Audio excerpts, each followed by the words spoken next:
Because it's done.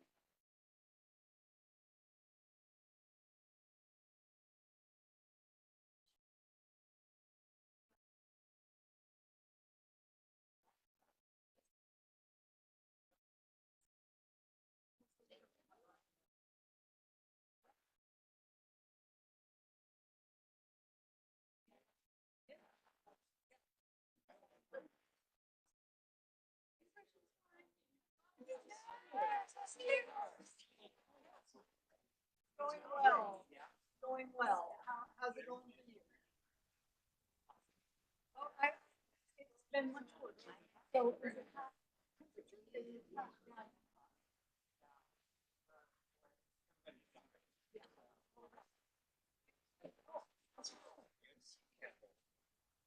Yep.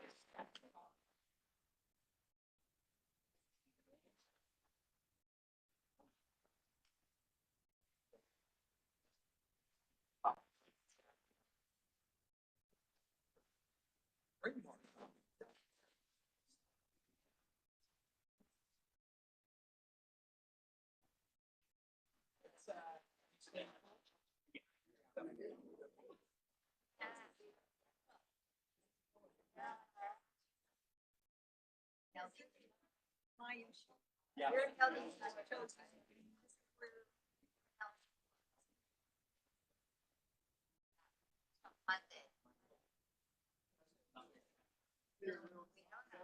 I know.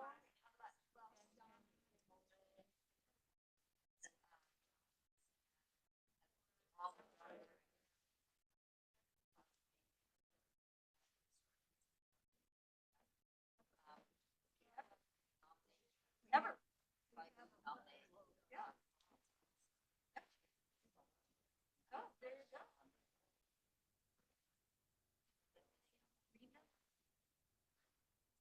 When is that?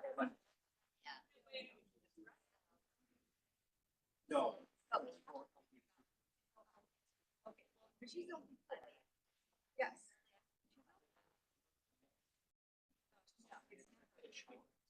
She's four. But that's what. And you know,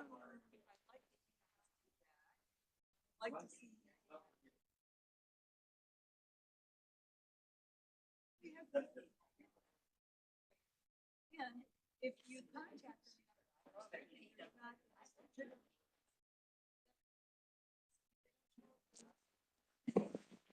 I'd like to call this meeting to order. Please join me in the Pledge of Allegiance. Would everyone stand, please? Thank you. I pledge allegiance to the flag of the United States of America and to the republic for which it stands, one nation, under God, indivisible, with liberty and justice.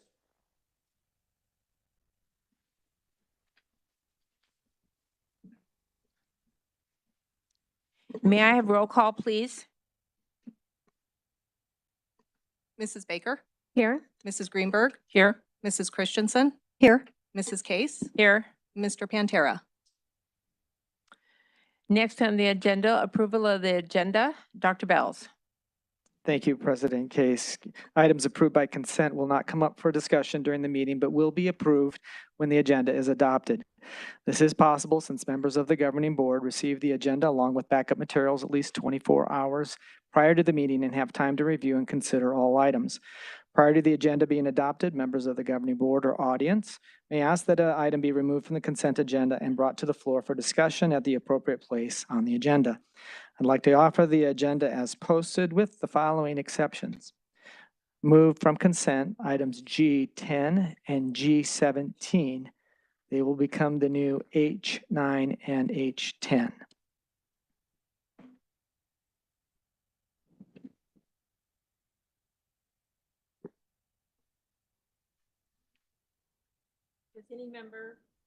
Does any member of the governing board wish to have an item removed from the consent agenda? Does any member of the audience wish to have an item removed from the consent agenda? Seeing none, Mrs. Christensen, may I have a motion to approve the meeting agenda and recommended consent agenda items? So moved. All those in favor say aye. Aye. Aye. All those opposed say nay. Motion passes unanimously.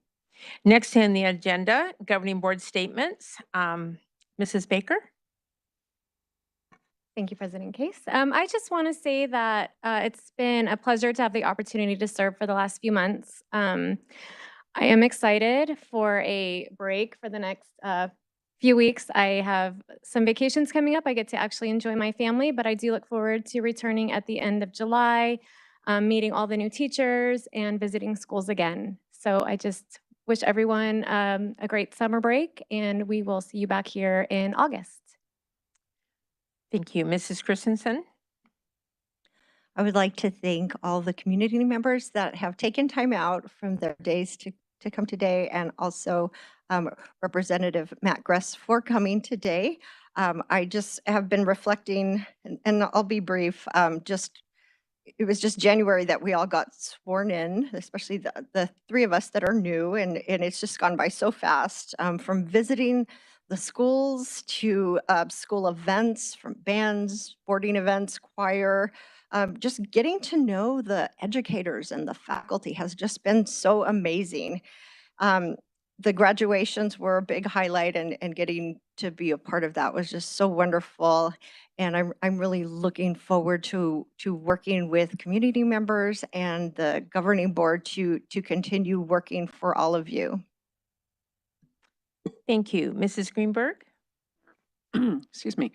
Yeah, I want to thank everyone who we had a board retreat a couple days ago, and I want to thank Dr. Bales and Ms. Chisman and everybody who helped us prepare for that. I think it was a great retreat. We got a lot done, and when I say done, we didn't vote on anything, but a lot of discussion, and I think a lot that will filter into things that we will be voting on in terms of goals and activities for the coming year.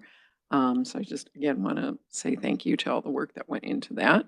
And it's interesting that, yes, it is the last meeting of this school year, despite the fact that everybody's been out for a month and we'll be back in less than about a month. But I hope everybody has time off and can take that time and enjoy themselves and their families and anything else they have planned. And as everyone said, look forward to seeing everybody back in August.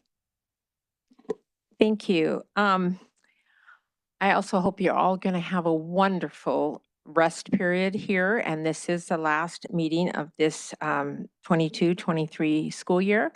I have been teaching in my home for 31 years, a class that I learned to teach from my two oldest children going to summer school class in this district.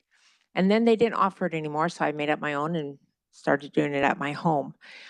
And through the years, after the first week, I came into a board meeting and I said, teachers need to be paid twice as much. That was my first comment, because there is so much work involved in setting up a classroom, getting things ready for students to come.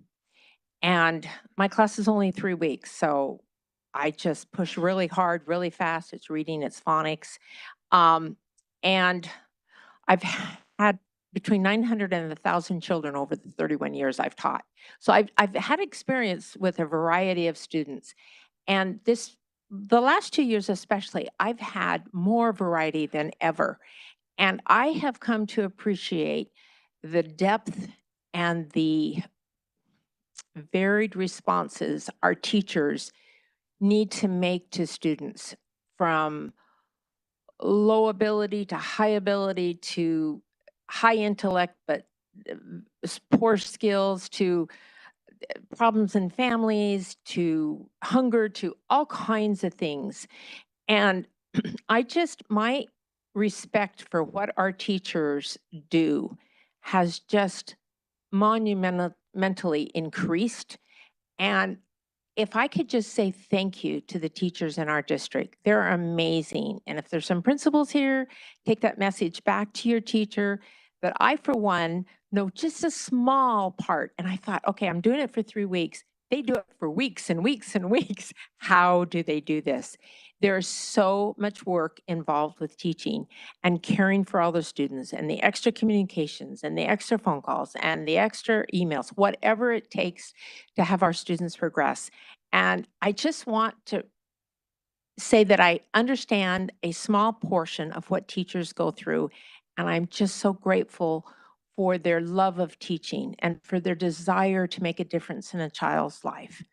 So with that, have a great summer.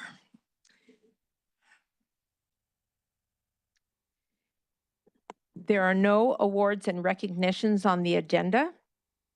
Next on the agenda is call to the public. And I would like to start with Representative Matt Gress, followed by Barb Jennings.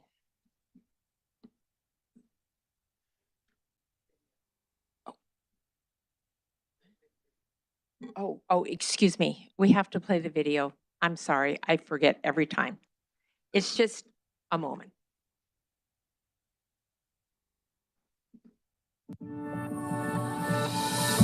Call to the Public is about to convene. This portion of today's meeting allows the public the opportunity to address the governing board. Although state law does not require that the governing board hold a call to the public, the Paradise Valley Unified School District and its board have chosen to do so because we believe it's important to hear about concerns and issues from our community. While Call to the Public is not designed to be a discussion, the board is here to listen. Due to Arizona open meeting law, the governing board cannot respond to, discuss, or take any action on items brought up during this time. However, staff members may be directed to get back to you and address individual concerns. As a reminder, the point of this and every board meeting is to accomplish the business at hand, and to be able to do so in an open and collaborative way. All in attendance are expected to observe meeting rules, as well as rules of politeness and decorum, so that we may serve as an example to our students that issues can be discussed in a respectful and civil manner. Tonight, we have 10 people who have submitted comment cards prior to the start of the meeting. Each speaker will have 3 minutes for remarks. Those who have asked to speak on agenda items will be recognized at the appropriate time during the meeting. As a reminder, we ask that you please direct your comments to the board. Please state your first and last name when you come to the podium. Our first speaker is Matt Gress, and next will be Barb Jennings. Thank you, Madam President and members of the Governing Board and Superintendent Bells. It's a pleasure to be here tonight. For the record, my name is Matt Gress, and I am the state representative in the Arizona Legislature for Legislative District 4, proudly serving 250,000 Arizonans in the North Phoenix, Scottsdale, Paradise Valley, Arcadia neighborhoods, and along with most of the PVUSD boundaries. I'm here tonight to share a legislative update. We are also on break until the end of July, but our work continues on in the districts to serve the people of Arizona. And I want to also say that my door is always open to meet with you and hear your concerns that you have or that we collectively hear from the community. From day one, my North Star has been to ensure that Arizona is the best state in the country to live, work, recreate, get an education, start a business. And last month, we passed a bipartisan budget that gets the job done for Arizonans. Arizona's budget gives back, it spends smart, and it addresses real issues by putting Arizona families first, protecting the vulnerable, and growing opportunity and freedom. K-12 education and higher education received about $1 billion in this year's budget, the single largest investment in the budget that we passed, continuing the historic levels of state investment that we've seen over the last 8 years. For PVUSD, according to the State Budget Office, and we'll see if I'm corrected, but we estimate that PVUSD would see a year-over-year increase in a combination of ongoing and one-time funds of close to $13 million with various movements above 23 levels, or a 6.1% increase. We are funding our schools at the highest level ever. And I think that is something we can be proud of, and there's always more work we can do to improve these investments that we've made. Some highlights I'd like to share in the budget. We included $340 million for school facilities, including the Building Renewal Grant Program, fully funding all of their requests, as well as a new school construction at the revised per square footage rates so that they match the market levels. We included $300 million in a one-time K-12 adjustment, plus $88 million in new ongoing K-12 funding, $15.5 million for dual enrollment for high school students to earn college credit while they're in high school. And we know that this is evidence-based, that kids in the dual enrollment program have a higher likelihood to graduate. We included $20 million to expand the Arizona College Promise program, the Arizona Promise, bringing the total amount to $40 million. This is a last dollar investment that fills the gap of the cost for low-income students' tuition that they may receive. And this really expands access to post-secondary education. $15 million in the Arizona Teachers Academy program, where if you agree to teach in a public school classroom, each year you agree to do that, we will fund the college price of your tuition so that you can graduate debt-free and continue to serve the state of Arizona in a public school. $15 million for K-12 transportation grants to innovate around getting kids to and from school, to really acknowledge the promise of choice for Arizona families, and $2 million to expand the school financial transparency portal so that we can ensure that we are always enhancing the accountability to taxpayers for how our dollars are spent. Now, with the historic state investments in K-12 education over the last several years, school districts have more cash than the budget authority they have to spend. It's called the aggregate expenditure limit. You've heard that several years in a row.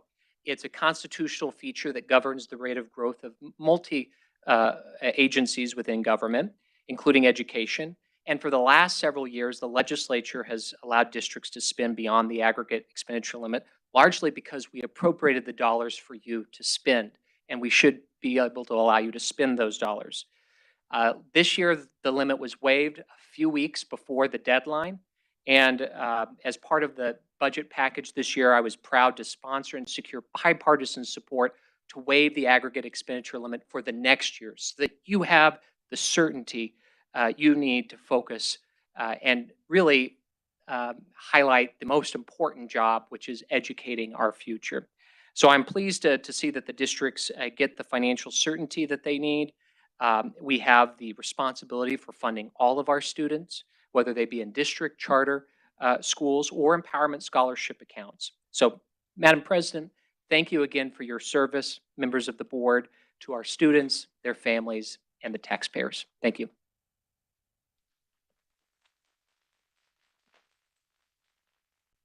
Next is Barb Jennings, followed by Jennifer Ariza.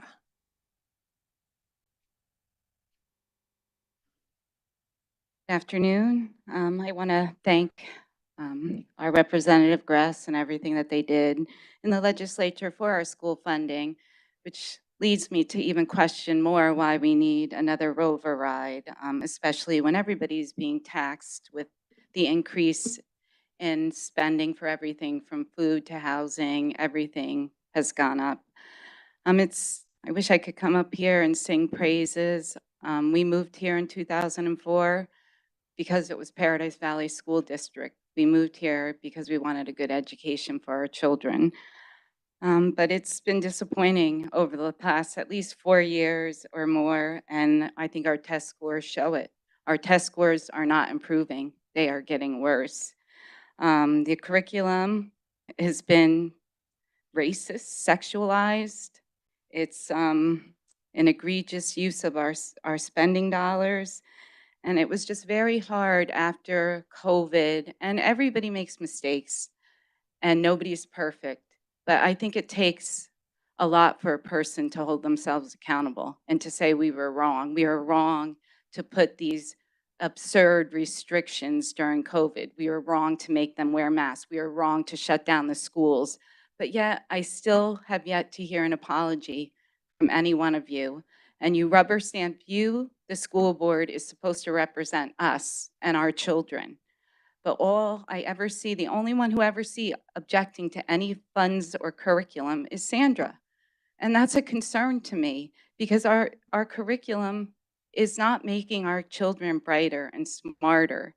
And now we have this whole transgender ideology, and kids are having a lot of serious mental issues, which should not be part of the school's curriculum. That is something, morals and values is something that belongs to the parents and something that we instill in our children, not our school district. And there's always concerns with the popularity of ESAs. Well, can you blame parents for pulling their kids out of public schools when they're not learning, when they're being sexualized, when they're being shown, you know, how to give oral sex instead of how to do a math problem? I mean, these are very, very strong concerns, and especially if you have young children who can't really explain everything that's going on in the classroom. I mean, I'm praying that next year that you focus on true curriculum that helps our children learn, that maybe we focus on increasing our test scores. I don't understand, or I don't hear you explaining why our math scores, which just came out, again, have dropped considerably. Why aren't we managing these issues that you are supposed to be in charge of, which is helping our children learn, become self-reliant individuals? Thank you.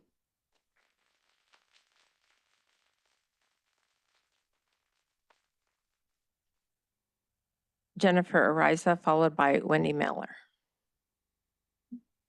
Hi, my name is Jennifer Ariza, and I want to say thank you to each of the board members for the time that you put into your positions. I know how difficult it is to come to each one of these meetings.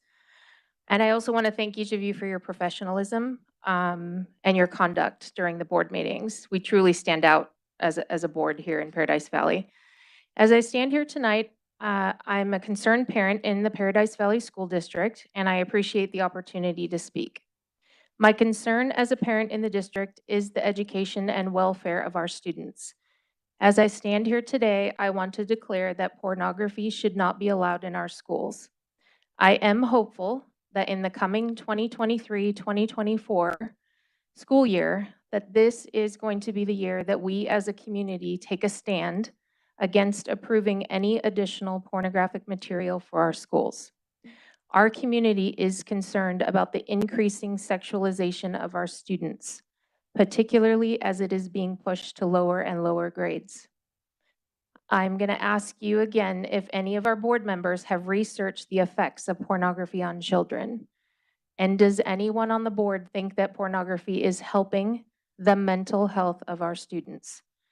Because pornography is used to train and desensitize people and increase demand for human trafficking. Does anyone know somebody that has been a victim of human trafficking? And do you know that in our state, Arizona, we are home to the largest human sex trafficking recovery program, and we're taking elementary age children into this program? I want to highlight this for the board and ask each of you to consider if increasing the sexualization of material is helping to protect our students. Do you think that continuing to add approved pornographic material and material that sexualizes children is something we should keep doing in our district? Or are we doing our teachers and students a disservice by allowing this to continue? What if the Paradise Valley School Board was the school board known for putting an end to pornographic material being approved in our schools? What if each of you drew a line in the sand and said no more pornographic material on your watch? I would encourage you to give this serious thought as you review material to approve this coming year and the future years that you serve. Thank you.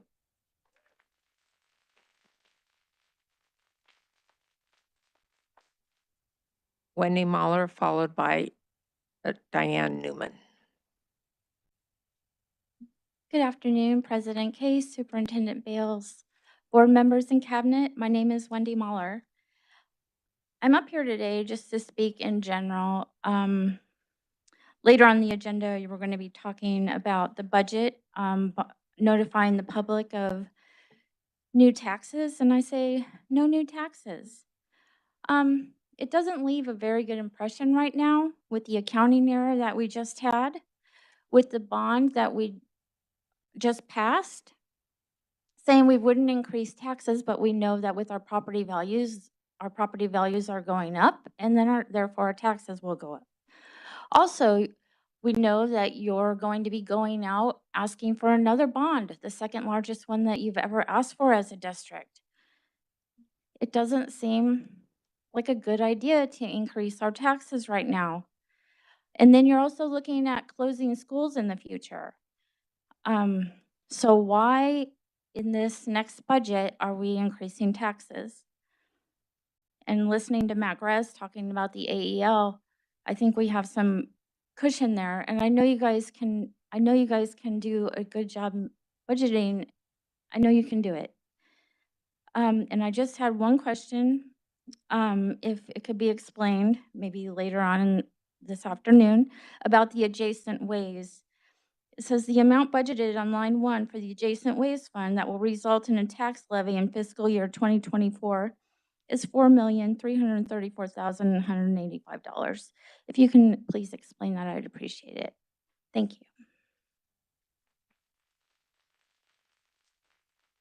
you. Diane Newman, followed by Jeff Landay. Hello, Board and Superintendent. My biggest concern right now is teacher salaries, and that will not be increased if we approve of this bond. So therefore, I won't support the bond. And it's come to my attention that other school districts do pay more than Paradise Valley, including South Phoenix and Mesa. And I think their standard of living is lower, so I don't understand why the teachers get paid less here. And I know a lot about teaching. I have 3 children that graduated from the schools here, and I am a Sunday school teacher. And even just for that 2-hour period that I have the kids on Sunday, I spend several hours getting ready. I print out supplemental materials for them to look at. I find a video for them to look at. By the way, one of the supplemental handouts that I gave them was the 10 Commandments. I don't think they heard that in school, did they? So, you know, I feel like I'm doing my part to try to supplement what the kids are learning in school. And certainly I have a diversified sexual group of kids that come in, boys and girls, and I never bring up sex, and I never bring up the races that the different kids are. I don't think that's appropriate, and it certainly isn't what God looks at. God looks at every person separately and individually, and they all are the same. And that's the way we want to be treated. We want our children to be treated. We want to see that there's good test scores from our schools, and that's not happening. And I really don't feel that. I think part of the problem is that the teachers are not focusing on academics. That's my take on it, that there's a lot of social agenda going on, and that takes away from reading, writing, history. I'm a really history buff, and I really want them to know the founding fathers were Christians, and I don't think they're going to hear that in this school. But just bringing that up, I do want to say that I just feel that the issues that should be fundamental is each child should be separate but not divided. I mean, each child should have equal value, but not looked at from a socioeconomic or racist or any other way. That's how I do it as a teacher. I am a teacher too. It happens to be in a church, but I am a teacher. Thank you. Jeff Landay, followed by Thea Hassett. Good evening, Board and Dr. Bales. Thank you for the privilege to speak. My name is Jeff Landay. I've spoken one other time. My wife and I have 2 children that attend schools in PVUSD. First, I'd like to commend the fantastic staff and the teachers that work in the district.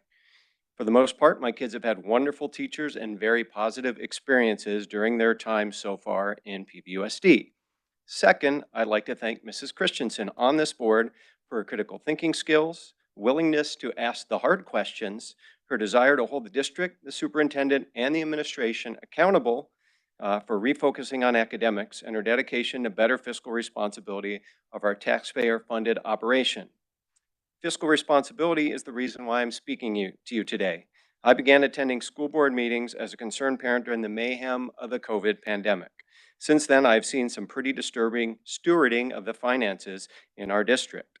I have seen contracts awarded to companies that have donated to board member campaigns despite a conflict of interest. During a period of declining enrollment and school underperformance, as we've heard about, I've seen the CEO of Paradise Valley District get a better raise than the teachers. Well, due to high inflation and costs, I've seen while many small and large businesses, including the company I work for, are tightening the belt due to high inflation and cost, I've seen the district vote to do things like remodel the kitchen at Horizon High School for almost $1.4 million. I've seen vacant and underutilized properties in the district be held onto, while I've heard other districts are selling them off their own off for millions of dollars. I've seen parking lots leased to businesses far below market rate. And finally, I've seen an unused school building leased to the Earth and Space Expedition Center for the ridiculous amount of $1 per year, or so I've been told. I've lived in Arizona for a long time, and I hear the media, the teachers, and the unions that they are in complain all the time about lack of education funding, which I think education funding is important. I have friends in the state legislature that continue to say they don't understand where all the funding for education, nearly half of the state's annual budget, goes.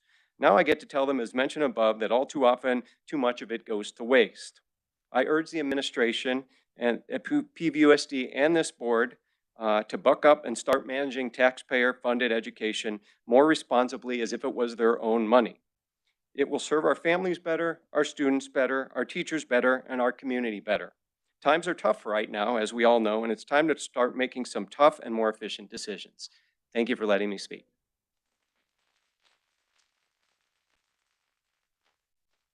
Thea Hassett, followed by Eric Lovelace.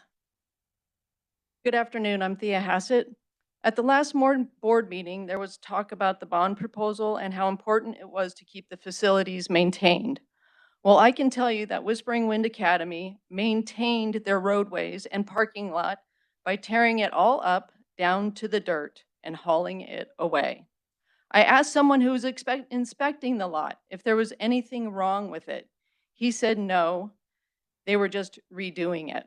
This is not maintenance. This is wasteful, and this is fiscally irresponsible.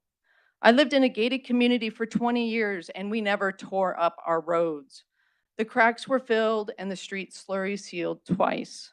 There was nothing wrong with that parking lot to require that level of maintenance. In fact, it looked way better than the street does. I would guess it had been filled and sealed in the last 2 to 3 years.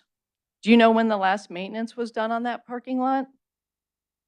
Or how much this project is costing us taxpayers? Pristine parking lots and beautiful lobbies will not help your declining enrollment. Academic achievement is where it is important.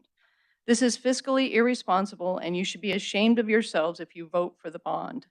PVUSD should reevaluate all of its maintenance projects based on what is needed and necessary. That parking lot did not need maintenance. Thank you.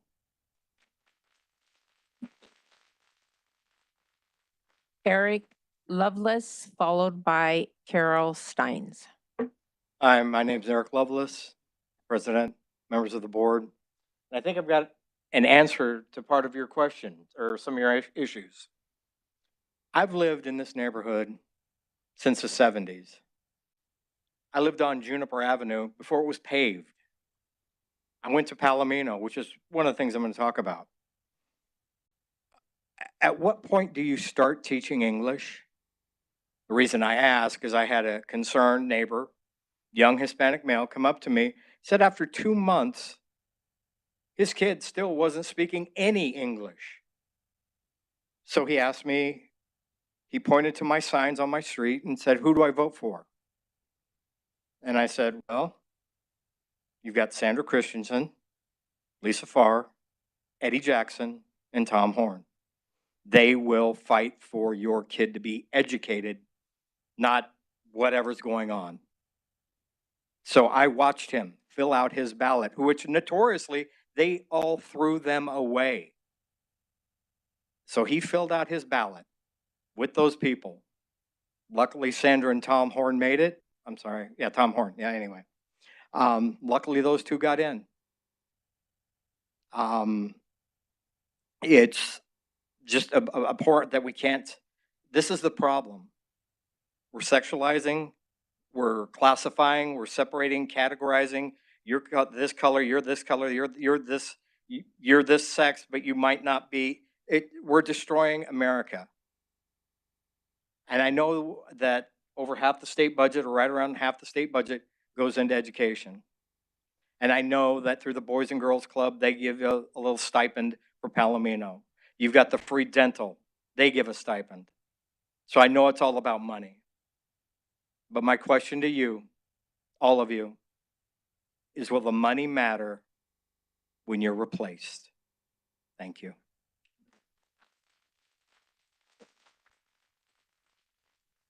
Carol Steins, followed by Mariah Moritz. My name is Carol Steins. I'd like to talk about two concerns. First, regarding finances. At PV Unified Schools, enrollment has decreased basically every year since 2005. And yet the legislature keeps giving schools more and more money, as Congressman Gress just mentioned. I have read that overall in the state, student enrollment has increased about 7%, while admin costs have increased close to 90%. Obviously, admin is ballooning, and money meant for students barely reaches them. As a board, I'm sure you would want to be fiscally responsible. We need to cut out wasted expenses, such as a social emotional learning leader. Honestly, it's not a time for bonuses either.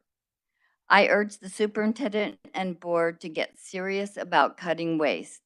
It's maddening to me as a taxpayer to constantly hear, we need more money for our kids. It's always more, not how can we cut costs. Secondly, about curriculum. We need to stick to the basics of math, reading, writing, true history, and science. You must be aware of the huge drop in math and English scores of our students. We also could take money designated for social emotional learning or equity or whatever cause has creeped in and put it toward things like music and art. We should make a priority teaching our students to love and respect our country also. The USA hasn't been perfect, but it is the best country in the world to live in, and we need to foster patriotism. About equity. The exact definition of racism is treating someone differently based on their race. That's what equity is, and it has no place in our schools. Let's not divide kids based on race. Lastly, talking about sex or sexual preferences should never be a part of our curriculum. A person who wants to discuss sexual preference with someone else's child is a pervert. Why in the world would we waste precious school time on those private subjects? It is harmful to kids, and you probably really know that. I ask you to be courageous and stand against the current toxic trends.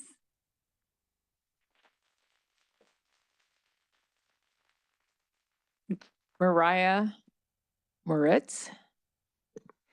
Hi, it's Mariah Moritz. Dr. Bales, why did you choose Pinnacle over Horizon? I am a Horizon High School graduate. I want you guys to know that Teacher Academy programs and CTE still belongs in education. I my student teaching was in PV. 90% of time my internships were in PV. I do have a job offer from PV. I'm a dual major in elementary ed special education from GCU. And it's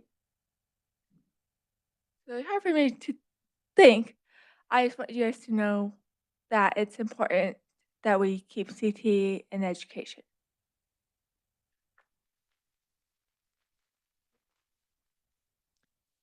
Next on the agenda is superintendent comments. Dr. Bells.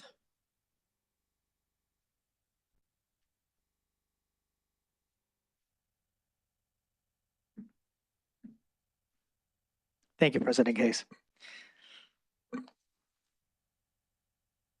Over summer break, families are traveling and going on the go, and that's why PV Schools offers plenty of ways to stay connected. And whether it's through our district newsletter, social media, our website, or podcast, families can access the latest news and district information anytime, anywhere. And one way to do this is with social media. Please stay connected with Paradise by following your school, your children's school, our district on Facebook. You can also find PV Schools on Twitter, Instagram, and YouTube by searching at PV Schools. We really appreciate the likes, the comments, the shares. They have a vital impact on sharing the amazing things that our students and staff accomplish. As many of you may have heard, we announced, a couple months ago through our PV Beat podcast that, and as we reported last week on ABC 15 and AZ Family, a school closure and boundary review committee has been formed, and it's tasked with analyzing enrollment, school capacity, boundary data, and to make recommendations on how to best use resources. That committee's work will continue through the fall with recommendations hopefully by December. For more information on this, you can find a webpage at PV Schools community/committees, or you can listen to episode 5 of PV Beat. In PV Schools, your journey of excellence never ends, and summer's rocking it with hundreds of kids at summer school. If you didn't notice, the traffic over by Horizon was pretty busy this past few weeks.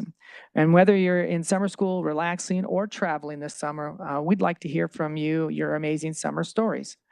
So whether your students excelling in athletics, the arts, or academics, is providing community service or taking a coding class, which several hundred are doing as well this summer. Even if they have an internship, we'd like to hear about it and hear about your child's summer journey of excellence. You can share these stories by posting on our Super Summer Stories Facebook post or by posting to your social media platform of your choice with the hashtag PV Super Summer. Either way you choose to share, let's celebrate student success together. And those are my comments. Thank you, Dr. Bells.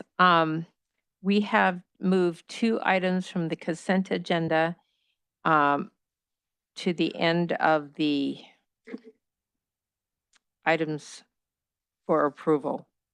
So we will start. Dr. Bells. Thank you, President Case, Governing Board members, Cabinet, and guests. And tonight we present for approval an administrative recommendation for Desert Shadows Middle School. Dr. Holmes. Thank you, Dr. Bales. Madam President, members of the board. Sean Bell is currently the Dean of Students and ELA teacher at Desert Shadows Middle School.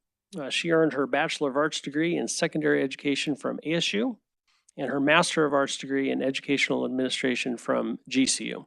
If approved, she will receive salary and benefits in accordance with the PVP bargaining agreement. And we recommend you approve Ms. Bell to be the next assistant principal at Desert Shadows Middle School.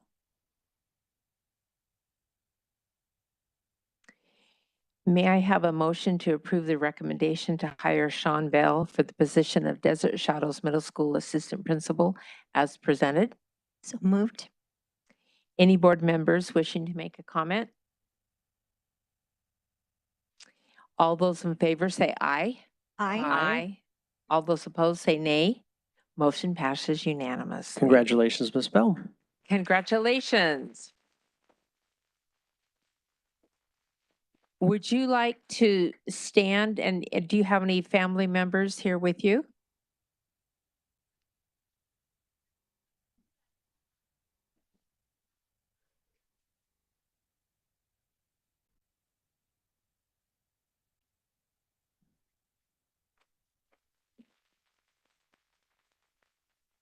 And I think you said you attended Desert Shadows Middle School. That's pretty exciting that you're Going to be a leader there. Thank you. Next on the agenda, Dr. Bells. Thank you, President Case, governing board members, cabinet guests, and tonight we present for approval a recommendation of a memorandum of understanding between PSA Behavioral Health, also doing business as Resilient Health, and Paradise Valley Unified School District for the school year 23-24. Dr. Jarris. President Case, members of the board, Dr. Bales, cabinet, and guests, tonight I present to you a memorandum of understanding with Resilient Health. This MOU is being established in connection with SB 1523, which is also known as Jake's Law. This agreement will allow our schools the ability to refer students to the agency with parent permission and in accordance with the guidelines of Jake's Law. We recommend your approval. Thank you. We have one public comment. Catherine Millward.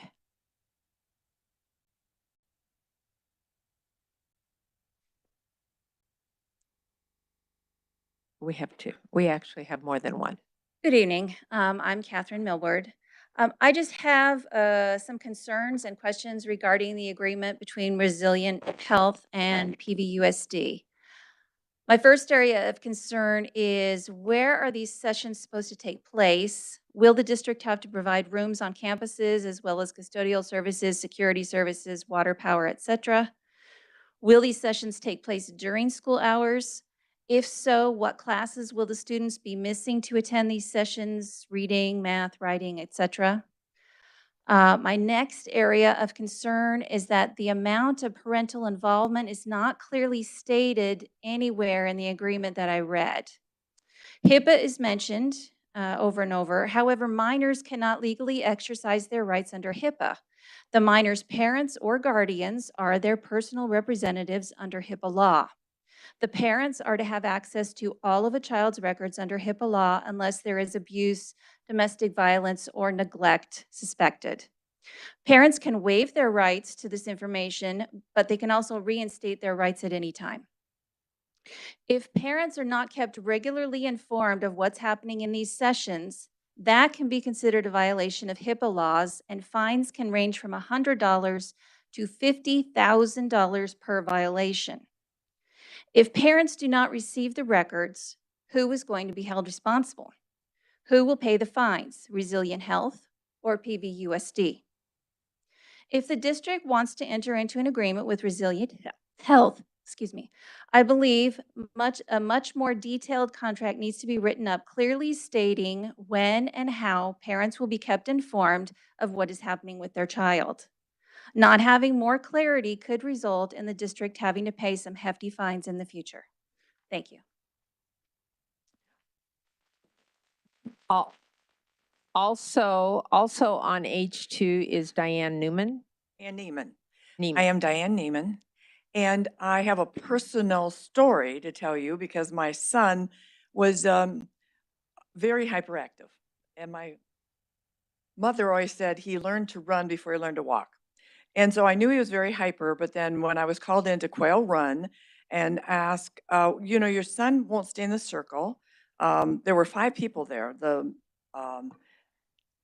principal, the teacher, the nurse, and board members, I believe. Anyway, 5 people said, if you don't take him to a psychiatrist, we are going to expel him from the school. This is your choice. So anyway, he did start on attention deficit disorder medication, and the nurse would call him in at lunch and everything. And the good news is he graduated from Pinnacle and went on to Arizona State University and graduated, and I'm very happy. However, I would not have liked the fact that he might have been sent to a facility and evaluated, because I think that this emphasis of the board and the school should be academic, not to evaluate whether they're trans or if they're hyper or they're this or they're that. I'm against sending the kids in for any kind of medical. This is not, I don't think it's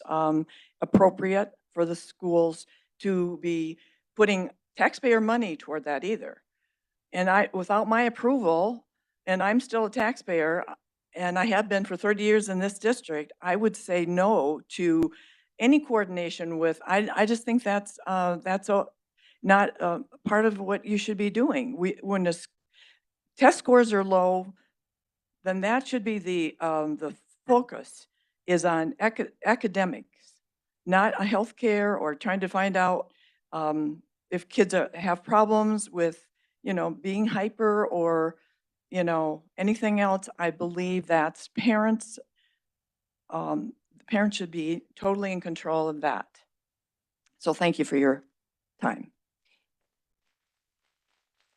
Next, Nicole Klutwick is on number H2.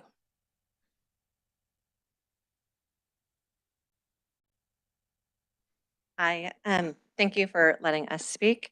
Thank you all for all the time that you donate really as a service.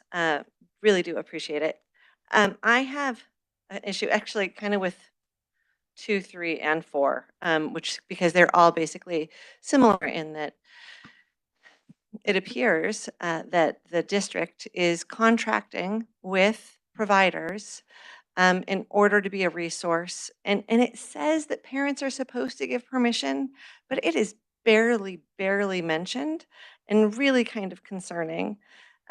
Specifically with the first memorandum, it said it started May 1st.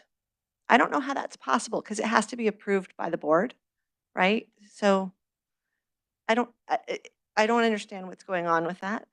Another issue that I have is a lot of this information really should never be a partnered school thing, right? If me and my child's behavioral representative are working on something, we should be working on it and we should bring it to the school when we decide that's necessary.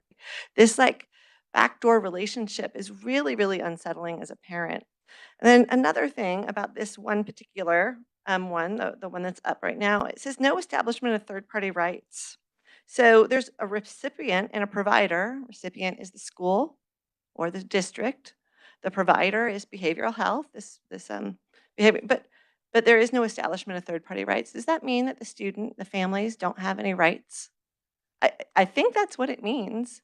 So they don't have, like, this cuts out the families entirely. If you want to refer people to a behavioral center, to psychiatrists, to what have you, fantastic. But to have a legal agreement here, which is bringing you into, in a formal way, into relationship, into something that's not education, right? This is not education. This is how children think and feel and identify and how they deal with trauma and all of that. This is not learning how to read and write.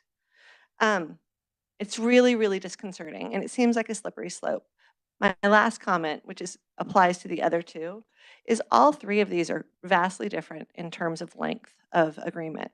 One's 13 pages, one's 5, one's 25, which tells me this is not the district who's dictating terms, right? You're on your heels here. You're taking whatever they're giving you. That's really concerning to me because it's not even consistent. Whatever your terms are, they're not even consistent between these three. Anyway, it seems folly at this stage, and it should, I would hope that you would table it for discussion and bring it up again in August. Thank you.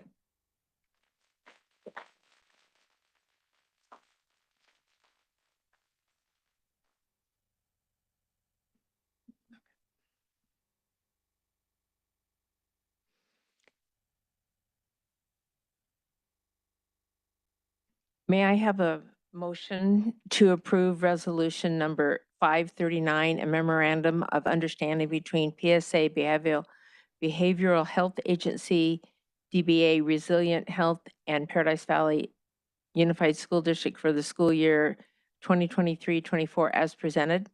So moved. Any board members wishing to make a comment? Yes. Mrs. Baker?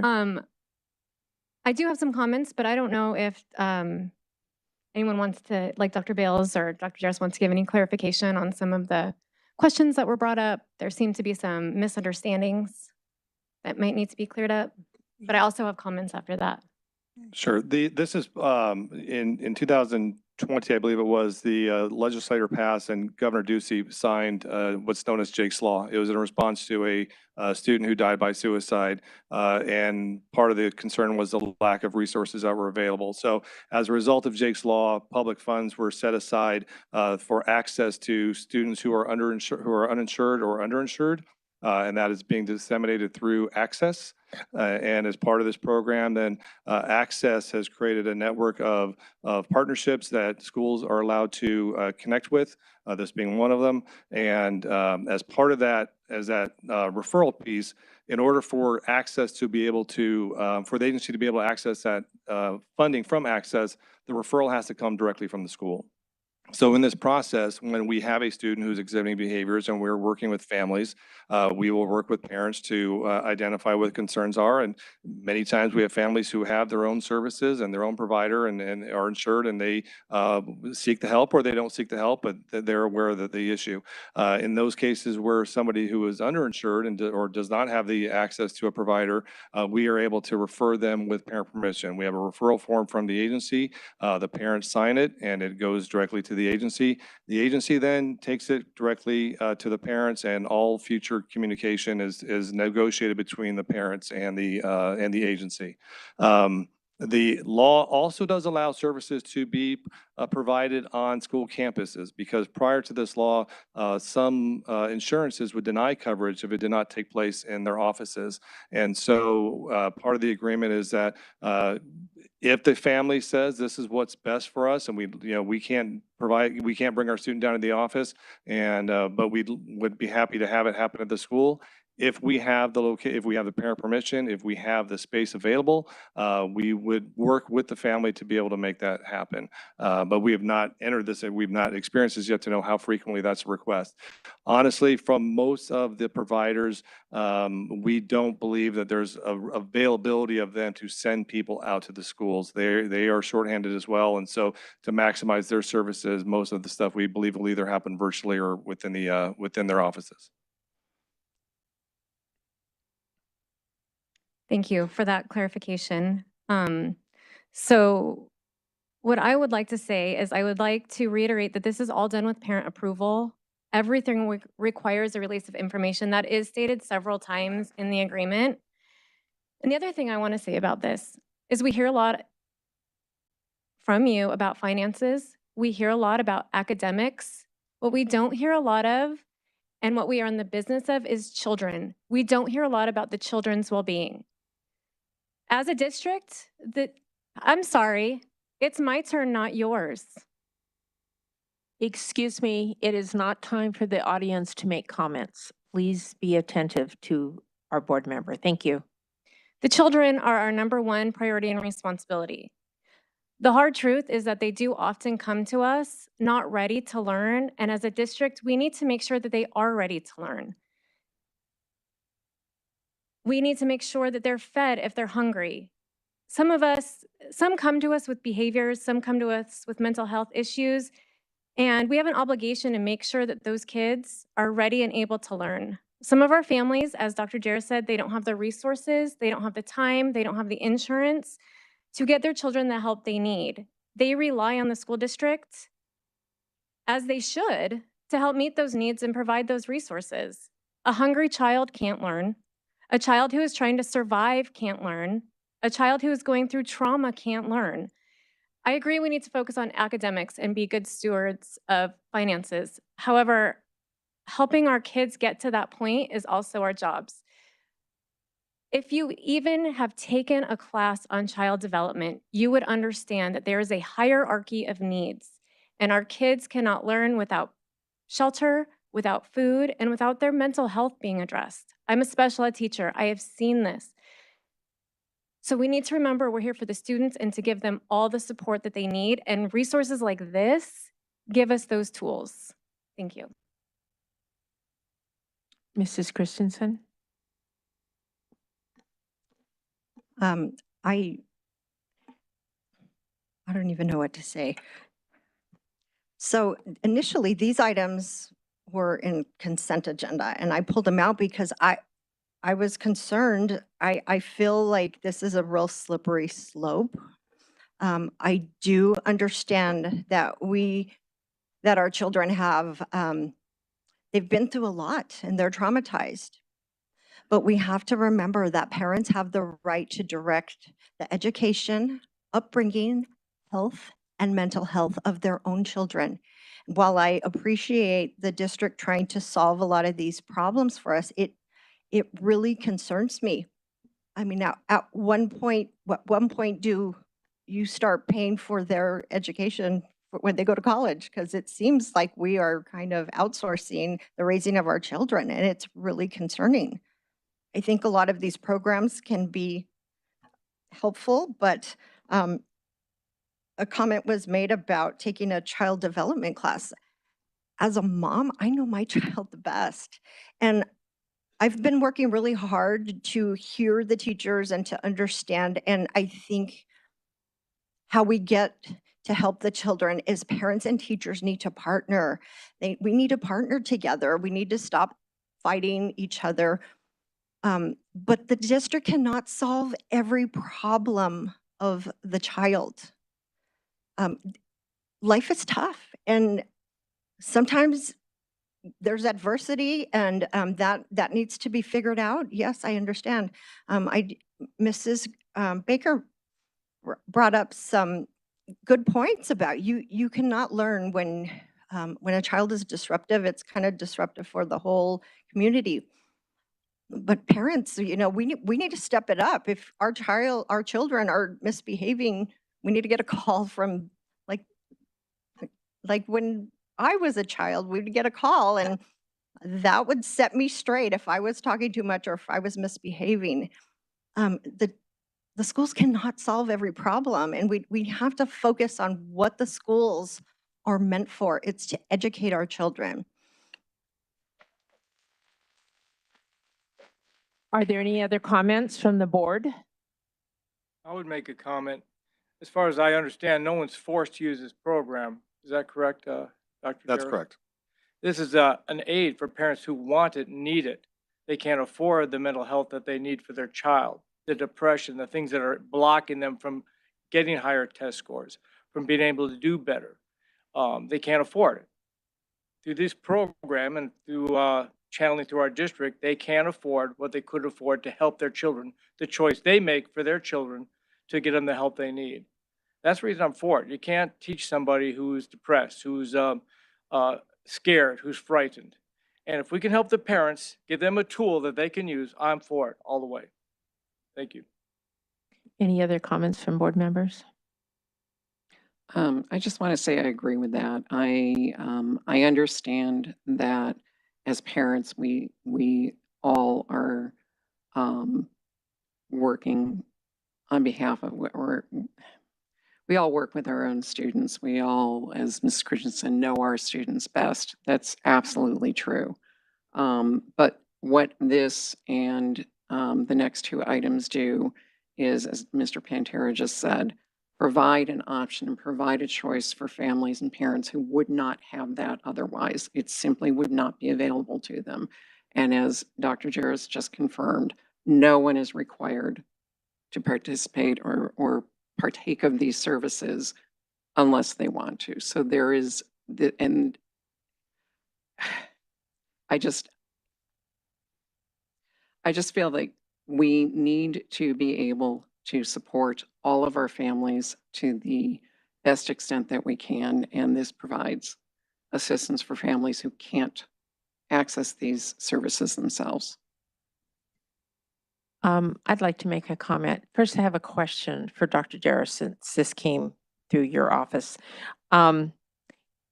Is there any way for a child to receive these services without parent permission? Absolutely not. So there is no possibility a child could receive the services without parent permission. Correct. And most generally, because of the lack of their employees, it will not be done on our campuses. It will be done in their place of business or online. Correct. And the parents would then, as soon as they sign a permission slip, it's 100% the parents to take care of the child. Is that correct? Correct. Okay. So let me just make a comment.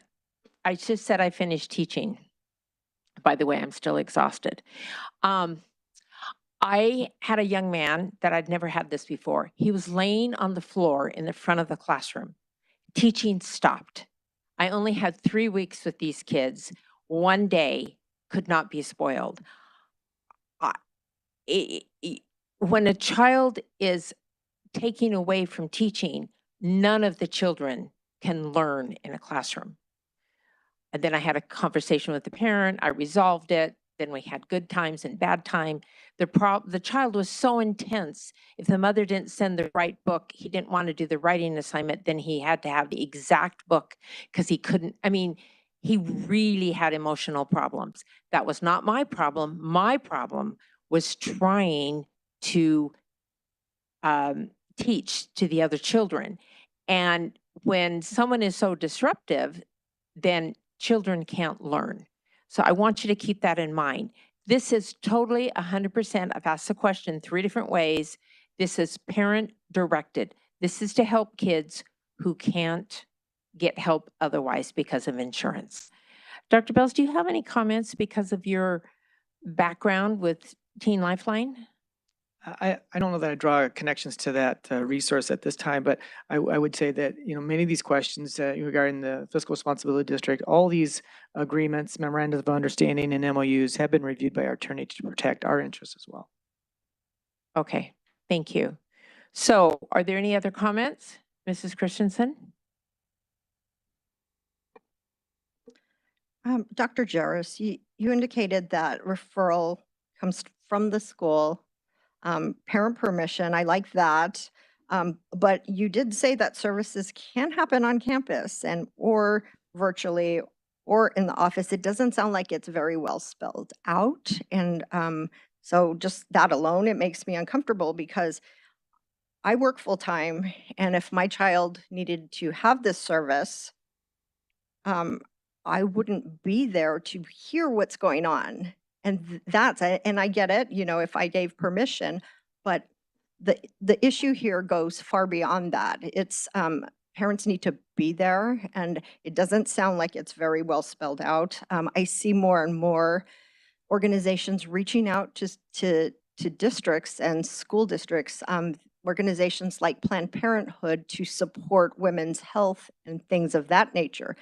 But it's a slippery slope. When we invite outside organizations to come into the schools, we don't know what's going on there. And I just implore parents to get more involved. I think part of this issue is we are having lots of behavioral issues. And if we can't support our teachers with behavioral problems, we can't get in there, I think we are misguided as parents as well. And we need to step it up and support the teachers if our children are disrupting others. Having said that, I had a similar situation to one of the speakers at one of the schools that that he attended when he was in elementary school, and that it was also recommended that they put him on medication. And I said, he's just a hyper boy and he likes to chat and he likes to talk. And I never put him on Ritalin. I never put him on that. And that was my choice. And I didn't get, I kind of felt a little bit strong-armed, but I'm a pretty strong person and I pushed back. And so I'm concerned about some of the families that are maybe not as strong as I am and not as involved, because I was an involved parent. I was at the schools all the time. Some people they don't have the time or resources to do that. And so I'm a little bit concerned about that. And so I guess that if we could get more clarification, that would help. But at this point, the way it's written, I am really not comfortable agreeing to this. Just for point of understanding, if per se it did take place at the school, the parent would have the same opportunity to be there as opposed to a doctor's office, whether the parent worked or not. So just saying, there didn't make a difference. Mrs. Baker. So also, if your child's been in therapy, you know this, you can't be in the room unless the child gives permission. So it doesn't, no, that is a very true fact. unless the child gives permission, you cannot be in a room while they're receiving therapy. And so I've actually had families when I was teaching who the parents either didn't have a vehicle or they worked all the time and they couldn't get their child to their counselor or their therapist. And so they would come to the school. And, teachers couldn't be in the room. It was between the child and the therapist, just like it would be in the office. And so there are families that need this opportunity because they can't and they don't have access. And this gives children support, even if their parents have restraints, whether it be financial or because they don't have a ride or whatever their family situation might be. So I'm going to move to a vote. So may I say, all those in favor say aye. Aye. Aye. Aye. All those opposed say nay. Nay. We have 4 ayes and 1 nay. Next on the agenda is Dr. Bells. President Case, governing board members, tonight we present for approval a memorandum of understanding between Jewish Family Service and Children's Services within the Paradise Valley School District for the 23-24 school year. Dr. Jaros. President Case, members of the board, Dr. Bales, cabinet, and guests, tonight I present to you a memorandum of understanding with Jewish Family and Children's Services. This MOU is being established also in connection with SB 1523, also known as Jake's Law. This agreement will allow our school's ability to refer students to this agency with parent permission and in accordance with the guidelines of Jake's Law. We recommend your approval. Thank you. I have Nicole Klutwick. Did you want to make a comment on? Okay. This is on H3. Yes, I do appreciate, this is the short one. This is the 5-page one. So I do appreciate all of your guys' discussion. I appreciate all of your hearts. I just want to say my family, personally, my son, a good friend of his, committed suicide when he was 11, right? In PV schools. This is something our family has been touched, thankfully, not within our nuclear family, but has been touched by suicide multiple times. It is something that is very near and dear to my heart. And the fact that I don't want the school involved in behavioral health has nothing to do with the fact that I don't want every child to be helped. I come back to this issue, still in this agreement as well. No establishment of third-party rights. This agreement is not intended to and does not create any rights or interests for any other person or entity other than the district and the non-profit provider. I get that parents get invited to give permission in the very beginning. I don't see anywhere on how parents remove permission. I do appreciate that when you go to counseling, you absolutely are in situations where the counselor and the student, your child, because they're your child first, where that parent decides that it's okay for them to have that one-on-one conversation. But let's just remember, it was the parent who brought the child to the provider in the first place. With this online possibility, I find it hard to believe that if somebody comes to the school and says, and then explains a situation that a teacher decides is neglectful, that they are not going to, I don't see anything that talks about that situation addressed in any of these. We've already said that. Anyway, again, the parents are completely cut out of this no establishment of third-party rights. I really would like you guys to reconsider that. Thank you.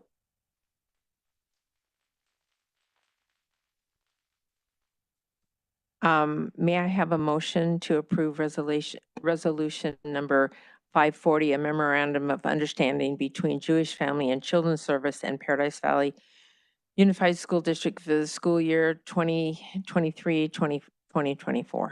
So moved. Are any board members wishing to make a comment?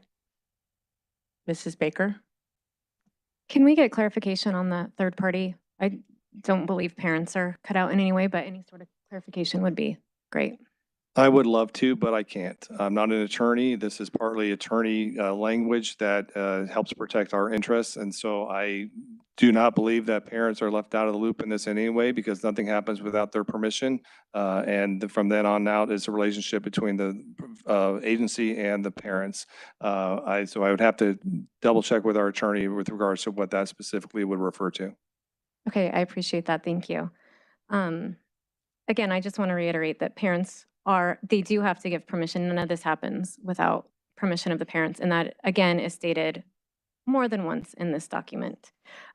Jewish Family Services helps prevention and intervention supports for students and families experiencing physical, mental, social, emotional, and behavioral health problems that are preventing them from achieving academic success. So again, this is another pathway to help our students achieve academic success. It also helps our families enroll in access to be able to pay for things like this. And so I just believe that this is a really important piece to helping the whole child in our schools and not just their academics. Thank you. Are there any comments from here? It's freezing in here. Mrs. Christensen? I wasn't going to comment, but I heard a trigger word. I do not believe that the schools should have the whole child. The whole child belongs to the parent. And I don't believe that the schools should be in the business of behavioral health, period. Yes, there's mental health issues, but again, I disagree that this should be in partnerships with schools. I don't know, I don't know anything about this. If my child needs mental health or a dental or whatever, I want to pick the provider. I don't want to choose what the school is providing. And You do get to pick. You have to give permission excuse for me, this. I'm speaking and Oh, you had paused, and I just wanted to well, say you do get to pick. I wasn't done speaking. I just think again, as I mentioned, it's a slippery slope, and we as parents need to be able to decide these things, and it makes me nervous. And every time we mention whole child or the whole community, these are our children. They're not the government's children. They're our children. Thank you. Are there any comments down here? Mrs. Greenberg? Correct me if I'm wrong, Dr. Jarris, but again, the parents must give permission for anything to happen at any point. And then once the parents give permission, it is completely between the family and the provider. And I see that, yes, we'll be informed of things, whatever, but nothing happens without the parents.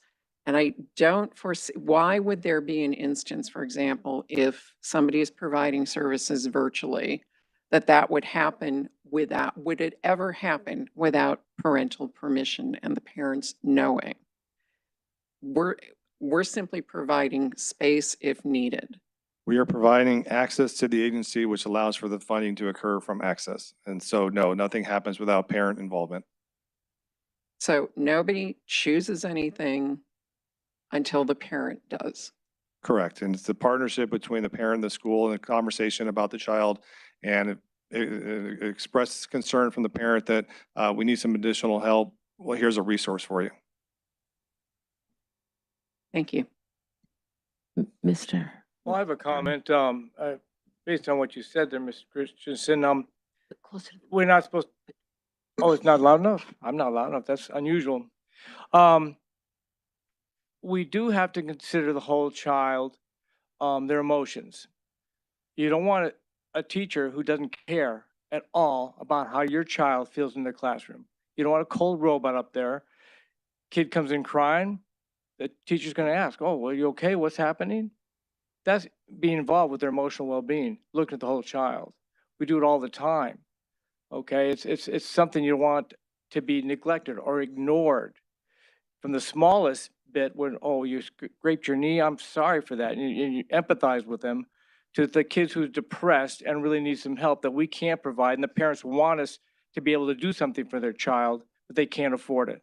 So yes, the whole child is important all the time, every time. I'd just like to make a comment that this is not in my book, in any shape or form to take away parental rights, because I'm a big person on that part. This is to provide a service for those who cannot afford mental health. Am I correct, Dr. Jarris? Correct. Okay, thank you. So we'd like to go to a vote now. All those in favor say aye. Aye. All those opposed say nay. Nay. Motion passes 4 ayes to 1 nay. Next on the agenda is Dr. Bells. President Case, Governing Board members, next we present approval of a memorandum of agreement between Southwest Human Development Head Start and the Paradise Valley School District for 23-24. Dr. Jarris? President Case, members of the board, Dr. Bales, cabinet, and guests, tonight I present to you a memorandum of understanding with Southwest Human Development Services for the Head Start program. Head Start is a federally funded program that provides preschool services to children below the federal poverty line. The program also includes services for parental involvement, family support, and comprehensive health and nutritional education. This MOU allows Head Start programs to operate at Campobello, Echo Mountain Primary, and Palomino Primary, and we recommend your approval. Thank you. We have one comment by Nicole Klutwick. This is on H4. No, you're good with no comment? Do any board members wish to make a comment? Oh, excuse me. May I have a motion, please? So moved. Any board member wishing to make a comment? I would like to make a comment. I have taught for many years kids who are pre-K, kids who are K, and if children have training in their home or have gone to preschool, the ability to learn to read is increased exponentially. So with that said. Any other comments? Can we just get a clarification on the, a little bit more information? Because I was not familiar with the Head Start program before I read this. Okay, Ooh, Dr. yeah. Dr. Jarris, do you have any? You have a specific question? Oh, just if you could give me an overview of what the Head Start program is? Sure. They offer a variety of services, but their primary focus in our district is offering preschool classes at 3 of our campuses for students who qualify below the federal poverty line. So they offer a morning session and an afternoon session. So they are at Palomino Primary. I believe they have 4 classrooms that they use there. And at Campobello and Echo Mountain, I believe they use 2 over there. And so they, through recruitment efforts, find students within the community who qualify, who are not in school, and provide that preschool setting for them that allows them to be more kindergarten ready and acquiring those skills that help them be successful in school. And it's only in a few schools? We It's only not have in it in, we only have it in the 3 schools, yes. And is there a reason it's only in the 3 schools? Head Start approaches us with regards to what they believe is an interest within the community and where they can maximize their services. And so we look at a couple of things. We look at, for one, what their interests are, and then also we look at what space capacity we have. For example, 2 years ago when we were Palomino, they've been at Palomino, I don't know the beginning of the history, I believe it's been at least 10 years. But when we moved them to Air Libre for the year while we rebuilt the Palomino campus, we did not have the space to provide them for those services. And so every year we also evaluate what space we have and what we can provide them. Thank you. Are there any other comments or questions? I have just a comment. Head Start's a great program. It's got a proven track record. It's been around since the 60s, 1964, 65, something like that. And I'm a firm believer that you get them young and you help them, give them those tools to begin school correctly, and they're going to be much more successful later on. And again, if you look at any kind of academic studies based on Head Start, they've all been very positive. All those in favor say, oh, did you have another comment? Yes. Yeah, it's optional, right? It's an optional program? Okay. Any other comments? All those in favor say aye. Aye. All those opposed say nay. Any abstentions? Motion passes unanimously. Next on the agenda, Dr. Bells. President Case, governing board members, cabinet and guests, and tonight we present for approval the science, anatomy, physiology, astronomy, geology curriculum resource adoption as presented 3 weeks ago. There are no changes since that presentation, and Dr. Corson and his team are here. If there are any additional questions, we do recommend approval.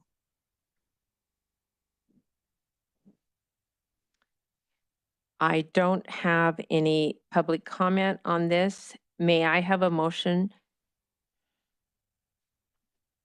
Actually, President Case, I read item number 6. So my apologies. We had the reverse order 3 weeks ago. So let me try that again. Okay, that's what I was about going to say. It didn't jive. We present for approval under H5, the dual language immersion curriculum resource as presented 3 weeks ago. There are no changes. This is the curriculum for the Spanish immersion program at Sandpiper. Dr. Corson and his team are here if there are any questions. We recommend approval. May I have a motion to approve the dual language immersion curriculum resource adoption as presented? So moved. Any board members wishing to make a comment?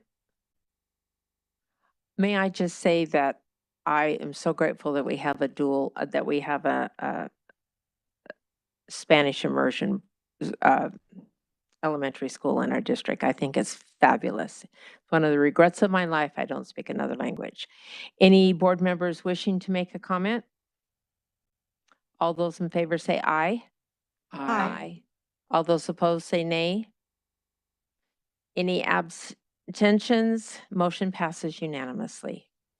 Next on the agenda is Dr. Bells. Now, item number 6, regarding our recommendation to approve the science, anatomy, physiology, astronomy, geology curriculum resources adoption as presented 3 weeks ago. No changes, and Dr. Corson and his team are here if there are any questions.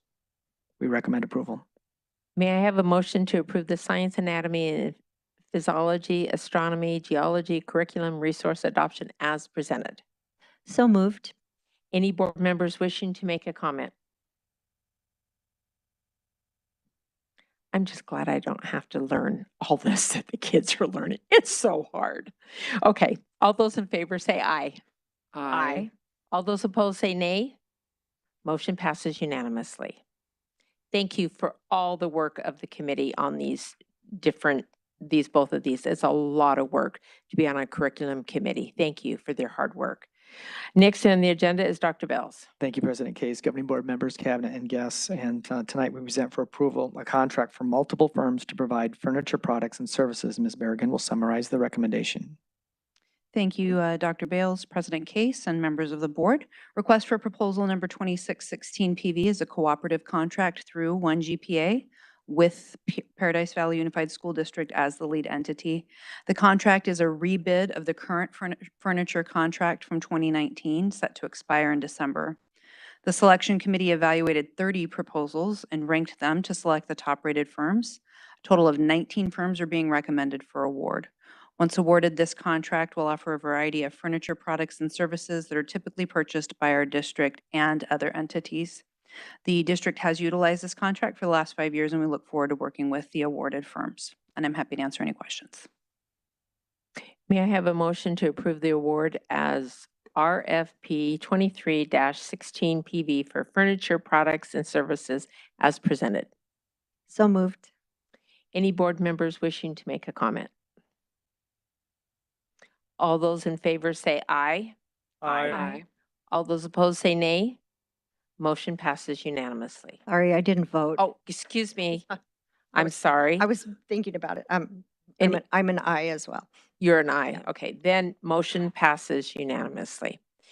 Okay, next on the agenda is Dr. Bells.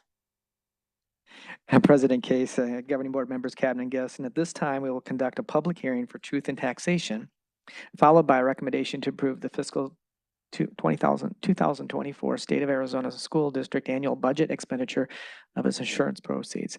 Ms. Berrigan will take us through this hearing and recommendation. Thank you, Dr. Bales, President Case, and members of the board. This is the exact presentation that was provided to the board at the June 1st board meeting a few weeks ago, but want to go through it again as we have our hearing this evening. So Dr. Holmes is clicking for me. There we go. This is the outline of the presentation and the items that we're going through. Representative Gress gave us a little bit of a reminder of highlight from legislative session, but I'll go into more detail related to PV. With those K-12 budget highlights from the state, there was the override of the constitutional aggregate expenditure limit for next year, which prevents over $1 billion being cut to school districts, and the continuing resolutions are listed there.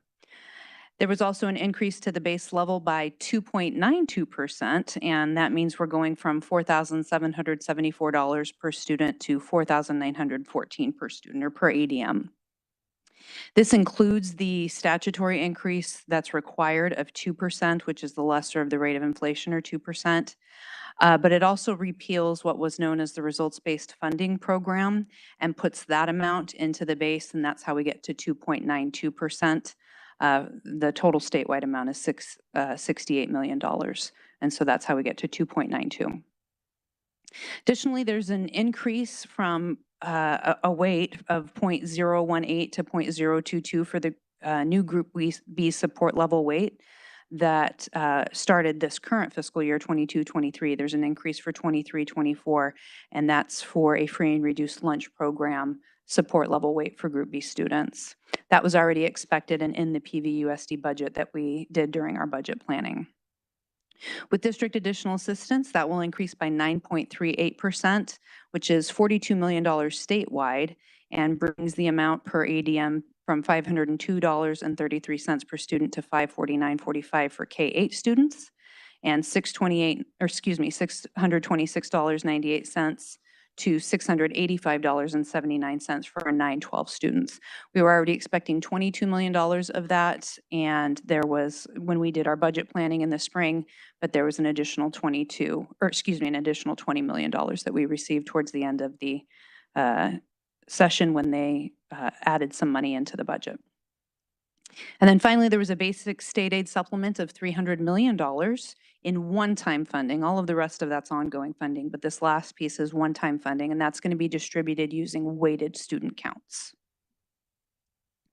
With our other revenue assumptions, we, as always, for our average daily membership number, we put in the budget a little bit higher than what we are expecting. We do expect a decline next year, but you don't see that full decline reflected in this current budget.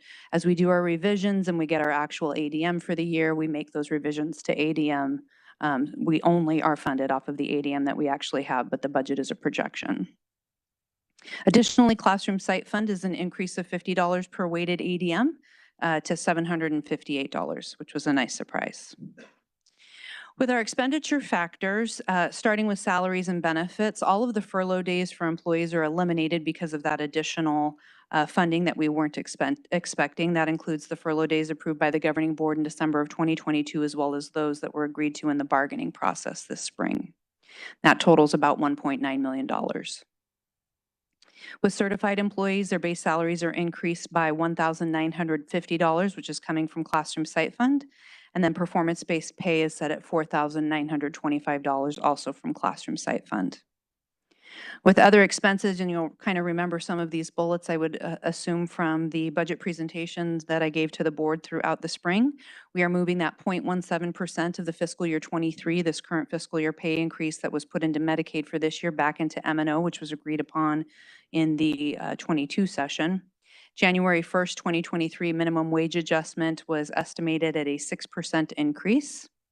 Inflation costs to goods and services of 6%, that's where inflation was at that time, as well as utility cost increases expected to be at approximately 10%, and the Arizona State Retirement System increase of 0.12%. With the unexpected revenue that the legislature added in towards the end of May, ongoing for PVUSD, we have a little under $1.9 million. That comes from the $68 million statewide repurposing of results-based funding, or what's known as RBF on this slide, to the base support amount, which is the amount we receive per pupil, which is just under $1.5 million in ongoing M&O for our district. And then with the $20 million of additional statewide DAA, that's approximately $477,000 for our district. And as decided by the board, 90% of that is going to M&O for next year, which would be $430,000 additional to M&O. Also unexpected revenue, as mentioned previously, was the one-time M&O money for PVUSD that'll be based off of weighted student counts. That was statewide $300 million for PVUSD. It'll be a little more than $7 million in one-time funding. These are just some summary slides of our operating expenditure budgets, or what we project for our budgets, with maintenance and operation, classroom site fund, Medicaid reimbursement, indirect cost, and instructional improvement fund. Just as a reminder, classroom site fund is sales tax revenues as well as state land trust sales revenues, and that was approved by Prop 301 and then re-upped by our legislators in the 2020 legislative session. Instructional improvement funds are from gaming revenues in the state, and 50% of that covers teacher medical, and the remainder goes towards dropout prevention programs. Medicaid is for medical services that are provided by the district, and indirect cost is the overhead of running grant programs. With our capital funds, we have unrestricted capital just over $24 million. We have our bond building of just over, or about $65 million, and then the adjacent ways budget, which I have more slides on here in a few moments. That district additional assistance amount, or unrestricted capital amount, includes our district additional assistance override of $6.4 million annually. With our federal and state grant expenditure budgets, we still have a little bit of ESSER money left over, so our federal grants are a little over $42 million, and then our state grants about $4.5 million. And some of those state grants include things like college credit, exam incentives, school safety, and voc ed. With our debt service, we have $58 million, community education, which is our before and after school programs and preschool programs, approximately a $9 million budget. Our food service budget runs around $10 million. We maybe have some insurance proceeds that we might spend of $200,000, and those are just refunds of insurance claims, and then we may purchase items to replace whatever may have been damaged. And then the other funds, there's many of them totaling a little over $30 million. And those are all on page 6 of the budget if you want a detailed look at those. Before I go into the truth in taxation, I do want to talk about tax rates as a whole. And I've talked before about, and I know my predecessors talked about, the fact that the truth in taxation notice on adjacent ways gives a very small slice of the pie of what the tax rate is to our taxpayers. And we have this required publication that we have to do, and it's a little bit misleading for our taxpayers because it's just talking about a very small piece of the pie. So I like to provide our taxpayers, I'm a taxpayer myself, and I want to know what the total tax rate is. And so I provide this table as an additional step to provide some information and transparency to our community. The columns show the actual tax rate for 22-23, as well as what the estimated tax rate for 23-24 is going to be. And the primary tax rate will go down by a little bit, and primary tax rate is really our equalization base, or what our essentially our M&O and unrestricted capital budgets are. And because of the property wealth within our district, the state equalization will cover about 31% of that total, and the local taxpayers will cover about 69% of it. With our secondary tax rate, that's split out between the M&O override, the capital override, and our bonds. And the total for that secondary tax rate is also projected to go down a little bit. And you see then the final number there of the total tax rate, which is the primary and the secondary tax rate combined, decreasing from 5.8583 in 22-23 to 5.6942 estimated for 23-24. Those are just estimates at this point in time. The county will give us our tax rate in August, and those will be updated on the budget as we update the budgets throughout the year. But it's a decrease in the combined tax rate of 0.1641. So now moving into the truth in taxation, just for most people who may not know what truth in taxation, it started in 1997, and school districts are required to share with voters the district's intent for tax expenditures that are outside of the budget established within the state formula. So in this year's PV schools budget, as usual, adjacent ways is the only one that is outside of the limit. There's a statute, there's only maybe 10 items that can be outside of the school district's budget limit, and adjacent ways is one of them. So as stated, the adjacent ways budget is a little over $4.3 million out of our total budgets of $502 million. That's only 0.86% of our total budget. And so that's why I say when we provide this truth in taxation notice and people receive this, it's a little bit misleading because it's not even 1% of our budget. And that's why I provide the total tax rate to our taxpayers so they have a full and accurate picture of our taxes. With the legal requirements, first of all, we have to determine if we need a truth in taxation hearing, and because we have adjacent ways projects, we do. We publish that notice in the newspaper that includes the amount of the increase as well as the time and location of our hearing, which is this evening, and that was published on June 8th. We hold that public hearing and then adopt the budget with a roll call vote by the board. So you'll have a roll call vote this evening. And then we will notify the Property Oversight Tax Commission of the hearing and the vote. This is the exact verbiage that was in the notice in the newspaper for the truth in taxation, and it talks about the dollar amount and the hearing and the tax rate per $100,000 of assessed value and all of the legal requirements. The notice is of the one-time levy of $4.3 million, and on there it's required for us to say what that increase was as if the base of our tax was $0 for adjacent ways, which in 1997 it was. So that increase looks like a tax rate increase of $9.76. But actually in this current fiscal year for adjacent ways, 22-23 adjacent ways, the tax rate was $6.30 on a $100,000 assessed value home. So the actual increase in adjacent ways from this current year of 22-23 to next year, 23-24, on the $100,000 of an assessed value home is just 29 cents per month. It's a $3.46 rate increase. Sorry, go back one more. 15,995 is the language regarding adjacent ways, and this is pieces of it. And I've just put in bold there what some of the uses are for adjacent ways projects, which include improving any public way adjacent to any parcel, construction of sidewalks, sewers, utility lines, roadways, and other related improvements in or along such streets and intersections, and assure the safe ingress and egress from public school property directly adjacent to the public way for buses and fire equipment. And it's that last piece where most of our projects fall. So for 23-24, our adjacent ways projects are all demo and paving of these school sites. And these are fire lane properties or pieces of our property that will have these projects at these school sites. I did share this last time with transparency and accountability, which we also heard Representative Gress refer to. And just want to make sure that we all have an accurate picture of some of the transparency and accountability within the state of Arizona and the various choices that we have for education.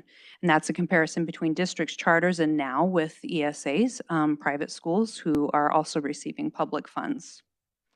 So I said last time I wouldn't read through the list. I promise I'm really not going to read through the list this time. But there are 3 slides that show some various pieces, and I will highlight a few of them. And one of those biggest pieces to me is the annual Auditor General Classroom Spending Report. That's a great opportunity for us to look at some data, compare ourselves to other school districts. If you remember from our most recent fiscal year, we had very high instructional. I think we were in the top 3 in the state, if I remember correctly, Dr. Bales, at 74.8%, which was an increase of 1.5% just in our district from the prior fiscal year. As well, just want to remind everybody that our admin decreased by 1.2% and was the lowest among our peer districts at 7.7%. And just as a reminder to the board, that information is posted on the district website. So anybody can go see how we compare to the educational providers in our district, as well as our peer-like districts, as well as statewide. Thank you. And that's part of why we included that information related to some of our, counterparts around us, because only school districts are required to have the classroom spending report done. On the next slide, I got some additional information because I knew that charters had an exemption to following procurement rules, Arizona state procurement rules. So school districts are not allowed that exemption, and nor do I think we want that exemption. We appreciate those rules and like to follow those rules. But charter schools have the ability to get exempt based off of who their charter sponsor is, and did find out that 412 of the 540 charters in the state of Arizona have been exempted from following the procurement rules.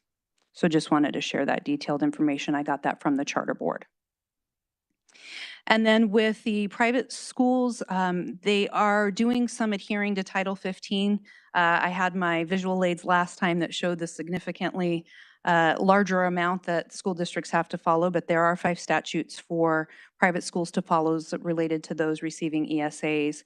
And then new this year, the legislature did put in some new legislation related to reporting of student enrollment and attendance. For ESAs, it's not anywhere near what charters have to do, and then even further anywhere near what districts have to do. But at least there will be some reporting and some transparency and accountability perhaps on those pieces. With that, I'm happy to answer any questions that we may have. And just a reminder, we do have to do a roll call vote on this one.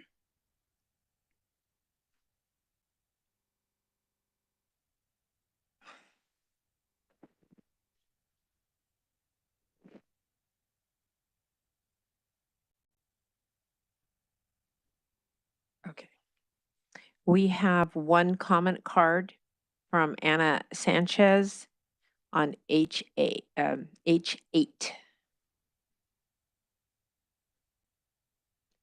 Can you get closer to the mic, please? Sure, thank you. Okay. So I have a couple of points to discuss. According to Arizona Revised Statutes 15-341, there is a criteria that must be followed in order to grant bonuses to our administrative staff. One of those 3 criteria is to identify the percentage of academic gain, also known as scholastic improvement, by each student who has been enrolled at the same school for at least 5 months, and as determined by the Department of Education based on a formula. Excuse me, this isn't on the topic that we're covering right It is, because I want to speak about bonus, and I want to speak about how that bonus was granted, and I also want to speak about how money is being managed, which impacts the budget. I don't think this is on the topic. It is related to the budget because it has to do with, I don't support. Go ahead. Okay, thank you. So there were 3 criteria mainly established by statute to follow in granting a bonus, and they were not followed. The second criteria is parental satisfaction survey, score of A, which is based on random sampling, and I don't believe this was published in your site or provided to the Department of Education. The third criteria is teacher's satisfaction survey, score of A, administered by an independent entity selected by the board here, and I don't believe that that was either published on your site or provided to the Department of Education. Therefore, my point on this is that the granting of a bonus, quite substantial, was done subjectively and not based on these metrics, and therefore ARS was not followed. We have a situation of declining enrollment due to politicized curriculums and psychologically damaging affirmative action guidelines. This is also influenced by administrative staff. And given that this is another metric, it was not considered either. So in summary, I don't agree with how the money, our tax money is being managed. It's not being managed responsibly. You have approved a bond to be put on the ballot. Our property taxes are already off the roof. And I will not support the passing of a budget that is higher than last year when you are running at 44% capacity in 8 of your schools. These 8 schools have a capacity of 900 students, and you're only having attendance of 400. So that's 44% capacity. Therefore, I urged you to consolidate facilities, save on maintenance and air conditioning costs, sell excess space, and use that money responsibly. I believe that bonuses should be paid to teachers and bus drivers, and this increase in taxes caused by bonds is forcing retirees out of their homes, and it is not sustainable. So I would just ask that you be very much aware of what this costs to our taxpayers. Thank you. May I have a motion to approve the fiscal year 2024 school district annual budget and expenditure of insurance proceeds as presented? So moved. Do any board members wish to make a comment?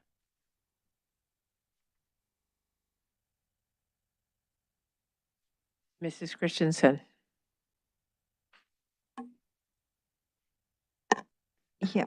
Yes, I just want to make a comment on just the budget in general and it and I want to thank Mrs. Berrigan for all the work that she does putting all the numbers together and then dumbing it down for us so that we can understand it. There's a lot of detail that goes into the budget, so I do appreciate all the work that you do. I just it's I was naive when I came into this thinking that we had a budget that is static because when I think of a budget, it's when I do my own budget, I budget for certain items, but I didn't realize how fluid things are throughout the year and how the budget changes from time to time. One of the items that I get a little bit frustrated with, and it's not, anything that's under our control as a board member, but it's just the terms and how they're kind of misleading. Just taxation in general, it just never seems to end where we say that we're going to be taxed a certain amount of period, maybe 7 years. And then the next time we get either bonds override or different taxes, it's just a continuation. So it sounds great, like we're doing a good job, but it just never ends. And so I think that just people in general are kind of getting tired of being taxed. And I would just like to see us really stick to a budget when we put one together and not have to ask the taxpayers for more money over and over and over again. Just comments. It is a very complicated process. Those of us that have looked into school financing, there's so many buckets and so many different things. And, I kind of wish the legislature would make it simpler. It's not, you can't move items from one place to another, and it is a complicated process. But it just, as a board member, I just have a hard time because we're saying we're approving this budget, but I don't think any of us really know what any of these numbers really are, honestly. And it's just kind of, it's almost a bit overwhelming at times to, as we comb through the numbers. So that's all I wanted to say. I know it doesn't. Are there any other comments? for cutting Mrs. me Case, off. if I could just provide a clarification, I would hate for anyone to think, to have a misunderstanding about the fluidity of the budget. Okay. The fluidity of the budget is not by anyone's wishes or whims. The fluidity of the budget is because we are in current year funding, which our legislature switched us to about 10 years ago now. And so when we're on current year funding, our student enrollment is what drives that. And when that changes, not even on a daily basis, literally throughout every single day, then there's certainly a fluidity in our budget. So I just didn't want anybody to misunderstand where that fluidity comes from. I'd like to make a comment. The ongoing changes that happens in a school district funding is one of the most complicated things I have ever seen. And I just appreciate your ability to make it understandable. And I've been listening to budgets for a long, long time, and you do a fabulous job. Thank you. I do have a comment to make. I just wanted to say how happy I am that the furlough days were eliminated. I just had to make that comment. And the money that we got from the state that was increased, that we didn't know we were going to get, that's one of the things it went toward. Am I correct? Yes. Correct. Okay. The ongoing money, yes. The ongoing up and down money, it went toward eliminating the furlough days for all employees. You are correct. Okay, then I have another comment to make. The the one-time M&O for PVUSD, that's 7,200,000. It's basic state aid supplement of 300 million statewide in one-time funding distributed using weighted student counts. Could you just enumerate again where this is going? Yeah, the state decided to put it in a weird little place where we get our Prop 123 funding. So that right now we get statewide, there's $75 million annually that districts get for Prop 123. There was a piece of legislation that was added to that. They're going to just sneak it in with that and maybe put in another line right there and provide that one time this year, a flat dollar amount. And the calculation for it was about 4 times the amount that we were receiving for that, because that's also based off of total weighted student count. And that's what we're using for so many numbers lately, 3.75% one time, Dr. Holmes?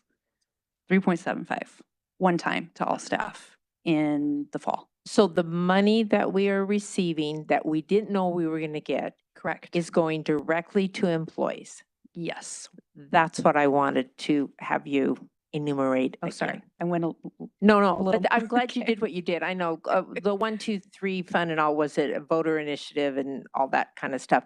But that money is going directly to our employees. That is correct. Where it should go. That I'm is- just yes. wanting to say that. So it's going directly to classrooms and helping classrooms, et cetera, et cetera. Our Correct. bus drivers, so we can retain, so we can get the students to the schools. Yes, ma'am. Okay, I just wanted that point to be brought up. So we had a motion. Are there any other comments? Mrs. Baker? I just also wanted to thank Mrs. Berrigan for her vast understanding of school finance and how she breaks it all down for us. I just really appreciate everything that you do. Thank you. My pleasure. Thank you.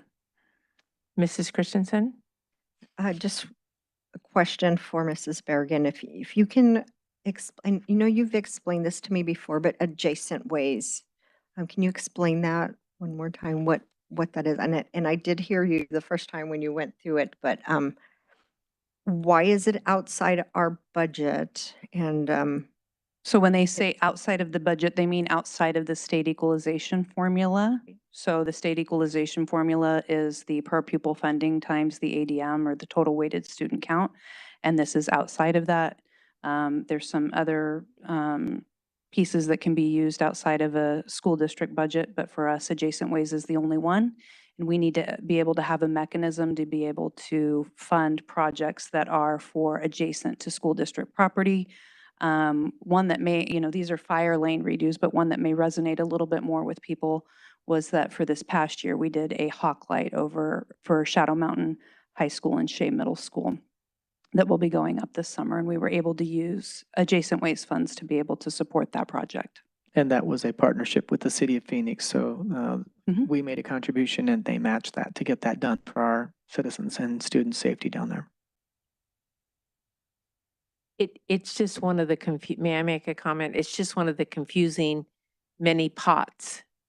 So it's outside, but it's not really outside. It's just different definitions. It's very confusing. But the state legislature does that and we have no control of it. And she explains it better than anyone we've ever had. Are there any other comments? Mrs. Greenberg? Yeah, I also want to thank Mrs. Berrigan and her team. I've looked at these budgets for a long time and I agree. I think you do an excellent job in explaining where things are, and you're very patient with us, so I appreciate that. And I also want to thank everybody. It is difficult with the funds we have, although our budget looks big. It's not nearly, we're nowhere near the national average, for example, on per pupil funding, et cetera. And I appreciate that we are recognized for the fact that we are the largest district with the highest, in-class, percentage in our budget, and one of the districts with the lowest admin costs. So, someone earlier made a comment about how admin's going up. It may be elsewhere, but certainly not here in PV. And I, Wait, they can't hear you. Put your mic. I'm sorry. And I, also, I know there have been comments regarding bonds, and certainly we have bonds. You know, reminder, if we don't have those and we need to use funds, that all comes out of M&O, which means it doesn't go to students and it doesn't go to salaries and it doesn't go to all of these things. So being able, you know, having our community approve those is one way we help keep money in the classroom. Are there any other comments? Mrs. Christensen? Yes, another way of keeping money in the classroom is to not purchase curriculum every few years and change it on the teachers, because that's why the Auditor General says that we have high instructional spending, because we keep purchasing curriculum every few years, and it's very expensive. And if we can and I get that a lot of this stuff is online and we have to renew licensing, but that's another thing that I would like to see this board really look into when we do have things up for renewal, just to try to cut spending on things like the high curriculum costs, such as the ALEX, AI, new math that a lot of the children were really not fond of when we had a perfectly good math program already. So there are ways to cut spending, and it's not, you know, I just think we just need to be a little bit more careful on how we spend our dollars overall. Any other comments? Oh, just Put your mic closer, please. I would also like to add my thanks to your work you've done on this budget and presented it to us in a way that we can understand it. Thank you very much. And I just have concerns about these one-time things that the legislature gives us. Okay, it's one time, you know, for teacher salaries, we got rid of the furloughs, but it's just one time. Who knows what's going to happen next year, but that's not your concern. But thanks for presenting it, and keep up the good work. Mrs. Greenberg? Did you have a comment? No. Okay. So, Mrs. Grisman, can we have a roll call vote, please? Mrs. Baker? Aye. Mrs. Greenberg? Aye. Mrs. Christensen? Aye. Mrs. Case? Aye. Mr. Pantera? Aye. Motion passes unanimously. Next on the agenda is gifts and donations. No, excuse me, I'm sorry. On my paper, but now it's been changed. Excuse me, I apologize. We have moved two things. Now we will do G10, and Nicole Klutwick has a comment on that. Oh, let me go back. Yeah, please let me introduce him. May I Next on have the Dr. agenda Bells comes the introduce it, construction please? update. We present the construction update as Sorry. presented.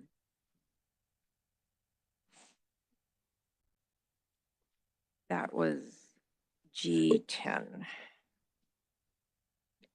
Construction update. Thank you.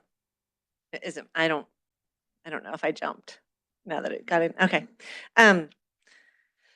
All right. Thank you for the construction update. I do want to thank you for that. And it's extensive. There's 4 pages of projects that we have going on currently.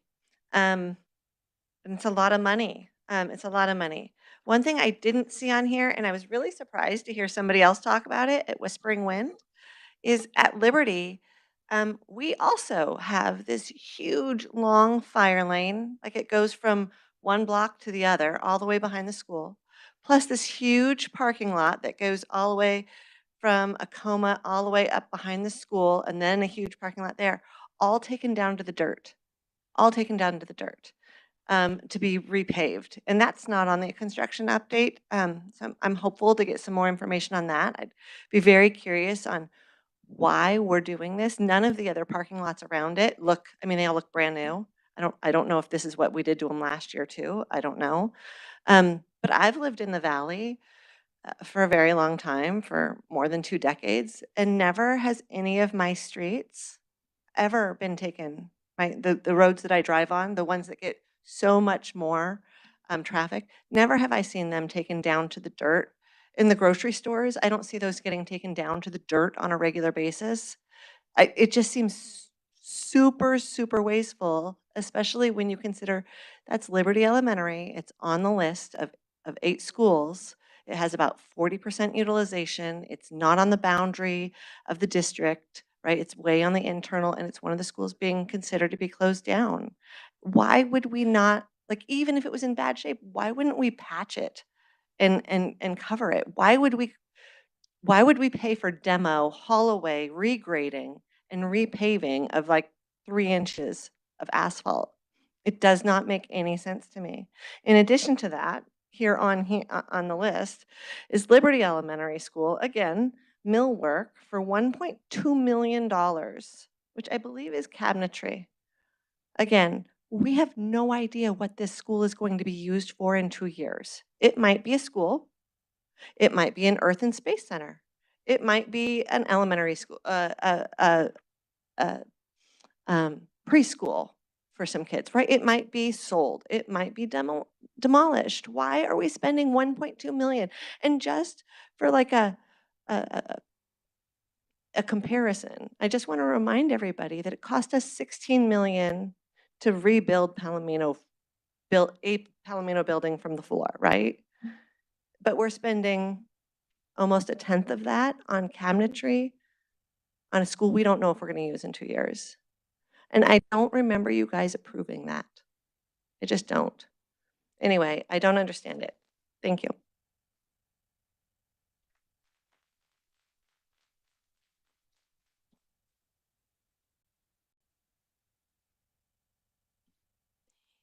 May I have a motion for G10 so that we can then discuss it So moved. on the construction update? Are there any comments from the board?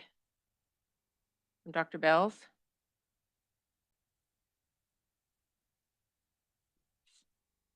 Mrs. Baker? If anyone, Dr. Bales or anyone else has any clarification on what's happening at Liberty or?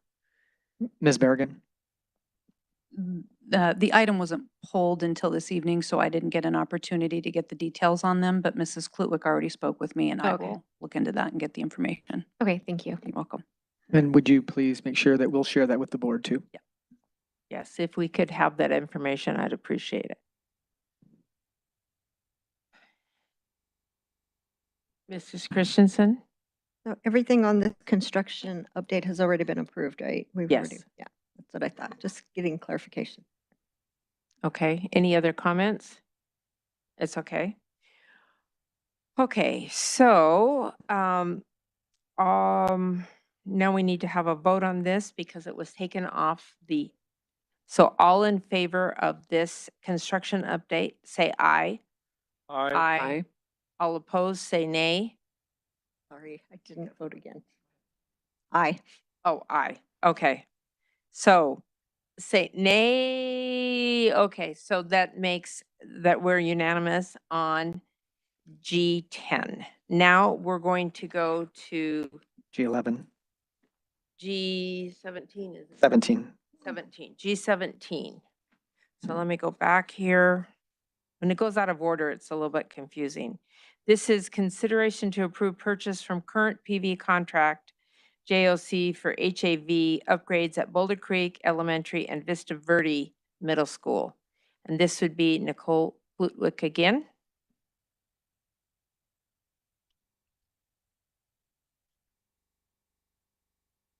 Okay, on this one, I have 2 issues really. One, the first one is at Boulder Creek, we're buying 5 HVAC units for $152,000, which works out to be $30,500 per unit. I don't know if that's reasonable or not, other than the fact that Vista Verde Middle School, we're buying 9 units and we're only spending $21,800 per unit. I don't understand why it would be such a difference between the two. That's, a 33% difference. And then the other question that I have is the explanation that it needs to be done, being used of first upgrade in 10 years. I don't know about you, but I do not upgrade my HVAC every 10 years, regardless of whether it's working or not. I don't. My HVACs have lasted, goodness, our first one lasted, I think, around 30 years. So I love the fact that we're making sure that everything stays in good working order, but there are boundaries to good working order. And at some point, it just seems wasteful to be replacing good equipment so that we can upgrade it because it's been 10 years. So thank you. Thank you. Mrs. Berrigan, can we get some more information on this Yeah, that you will send to us? I don't think you had time. I do have a Oh, you have it now. clarification Excuse me. for right now. Oh, excuse me. May I have a motion for the consideration to approve purchase from current PV contract JLC for HVAC upgrades at Boulder Creek Elementary and Vista Verde Middle School? So moved. Okay, so I have a question, Mrs. Berrigan, if you will give me some more information. Yeah, I just want to clarify that the sentence that talks about it being more than 10 years is not used as justification to do the project. The project is being done because those are end of life and in not good working order at this point in time. That sentence was added because we had board members asking questions about how long it's been since a project has been done. And so we just simply added that in there. It's not justification for why the project is being done. So are you saying that they're having problems with these units Correct. at the school currently? And so we're taking care of it so that when school starts in August, they will be in good working order. Is that correct? That is absolutely correct. Mr. Pantera? Well, I was going to agree. I would, on my visit to Vista Verde, I was talking to the principal and he was very happy that they're going to be getting that because they were having so many problems with the systems there, and it's about time that was upgraded. That's what he told me. Right. And I know, Mrs. Kludwick, that there's different lengths of time. I've had units last for 25 years, and then I've had units last for 10 years. So it's all different.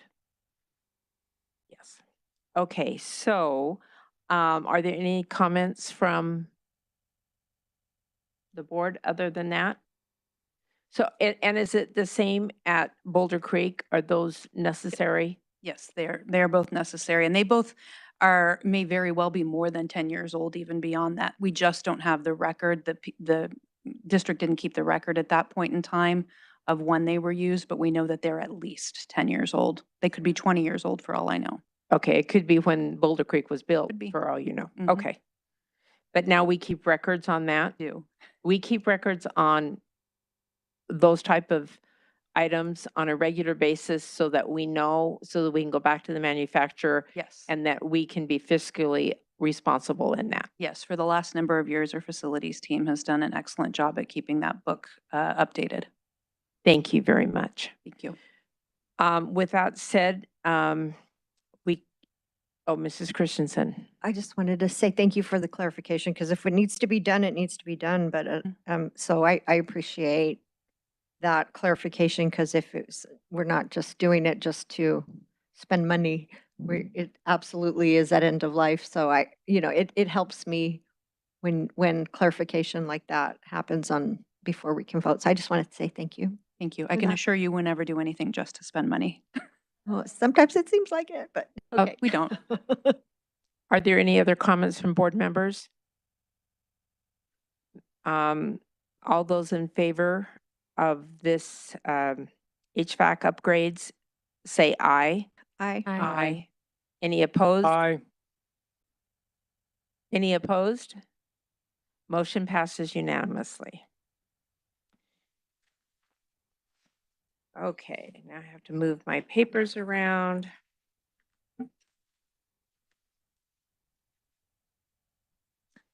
Okay, so now we have gifts and donations. We thank all of our donors in this district, and there are many, and I just want to highlight a few.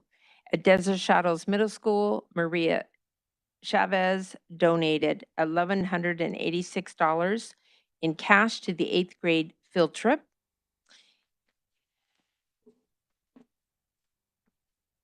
At Mountain Trail Middle School, the PTO organization donated $1,000 for the 8th grade field trip. and I thought this was really interesting.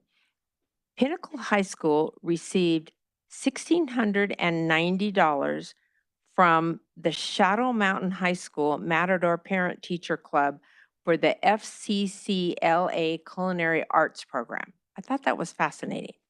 Anyway, there are many other ones. We appreciate all of our donors in this district. We couldn't do that without people being so generous. And may I have a motion for the acceptance of gifts and donations, please? So moved. Any board members wishing to make a comment? All those in favor say aye. Aye. Aye. All those opposed say nay. Motion passes unanimously. There are no items for discussion. Before we adjourn, I would like to remind you that the next regular board meeting will be held on Thursday, August 10th at 7 p.m. Is that going to be, are we still going to do it at 7 p.m.? It'll be at 7 p.m. In regard to that and the time, I want to apologize to everyone who is here that I arrived late today. It was not my intention. I take this position very seriously, and I'm very much chagrined and embarrassed by it. And I want to let you know that I'm very sorry that I was late, to especially the other board members and officers in the cabinet. Believe me, I'll be double diligent for the next one. Thank you. May I have a motion to adjourn, please? So moved. All those in favor say aye. Aye. Aye. All those opposed say nay. Motion passes unanimously.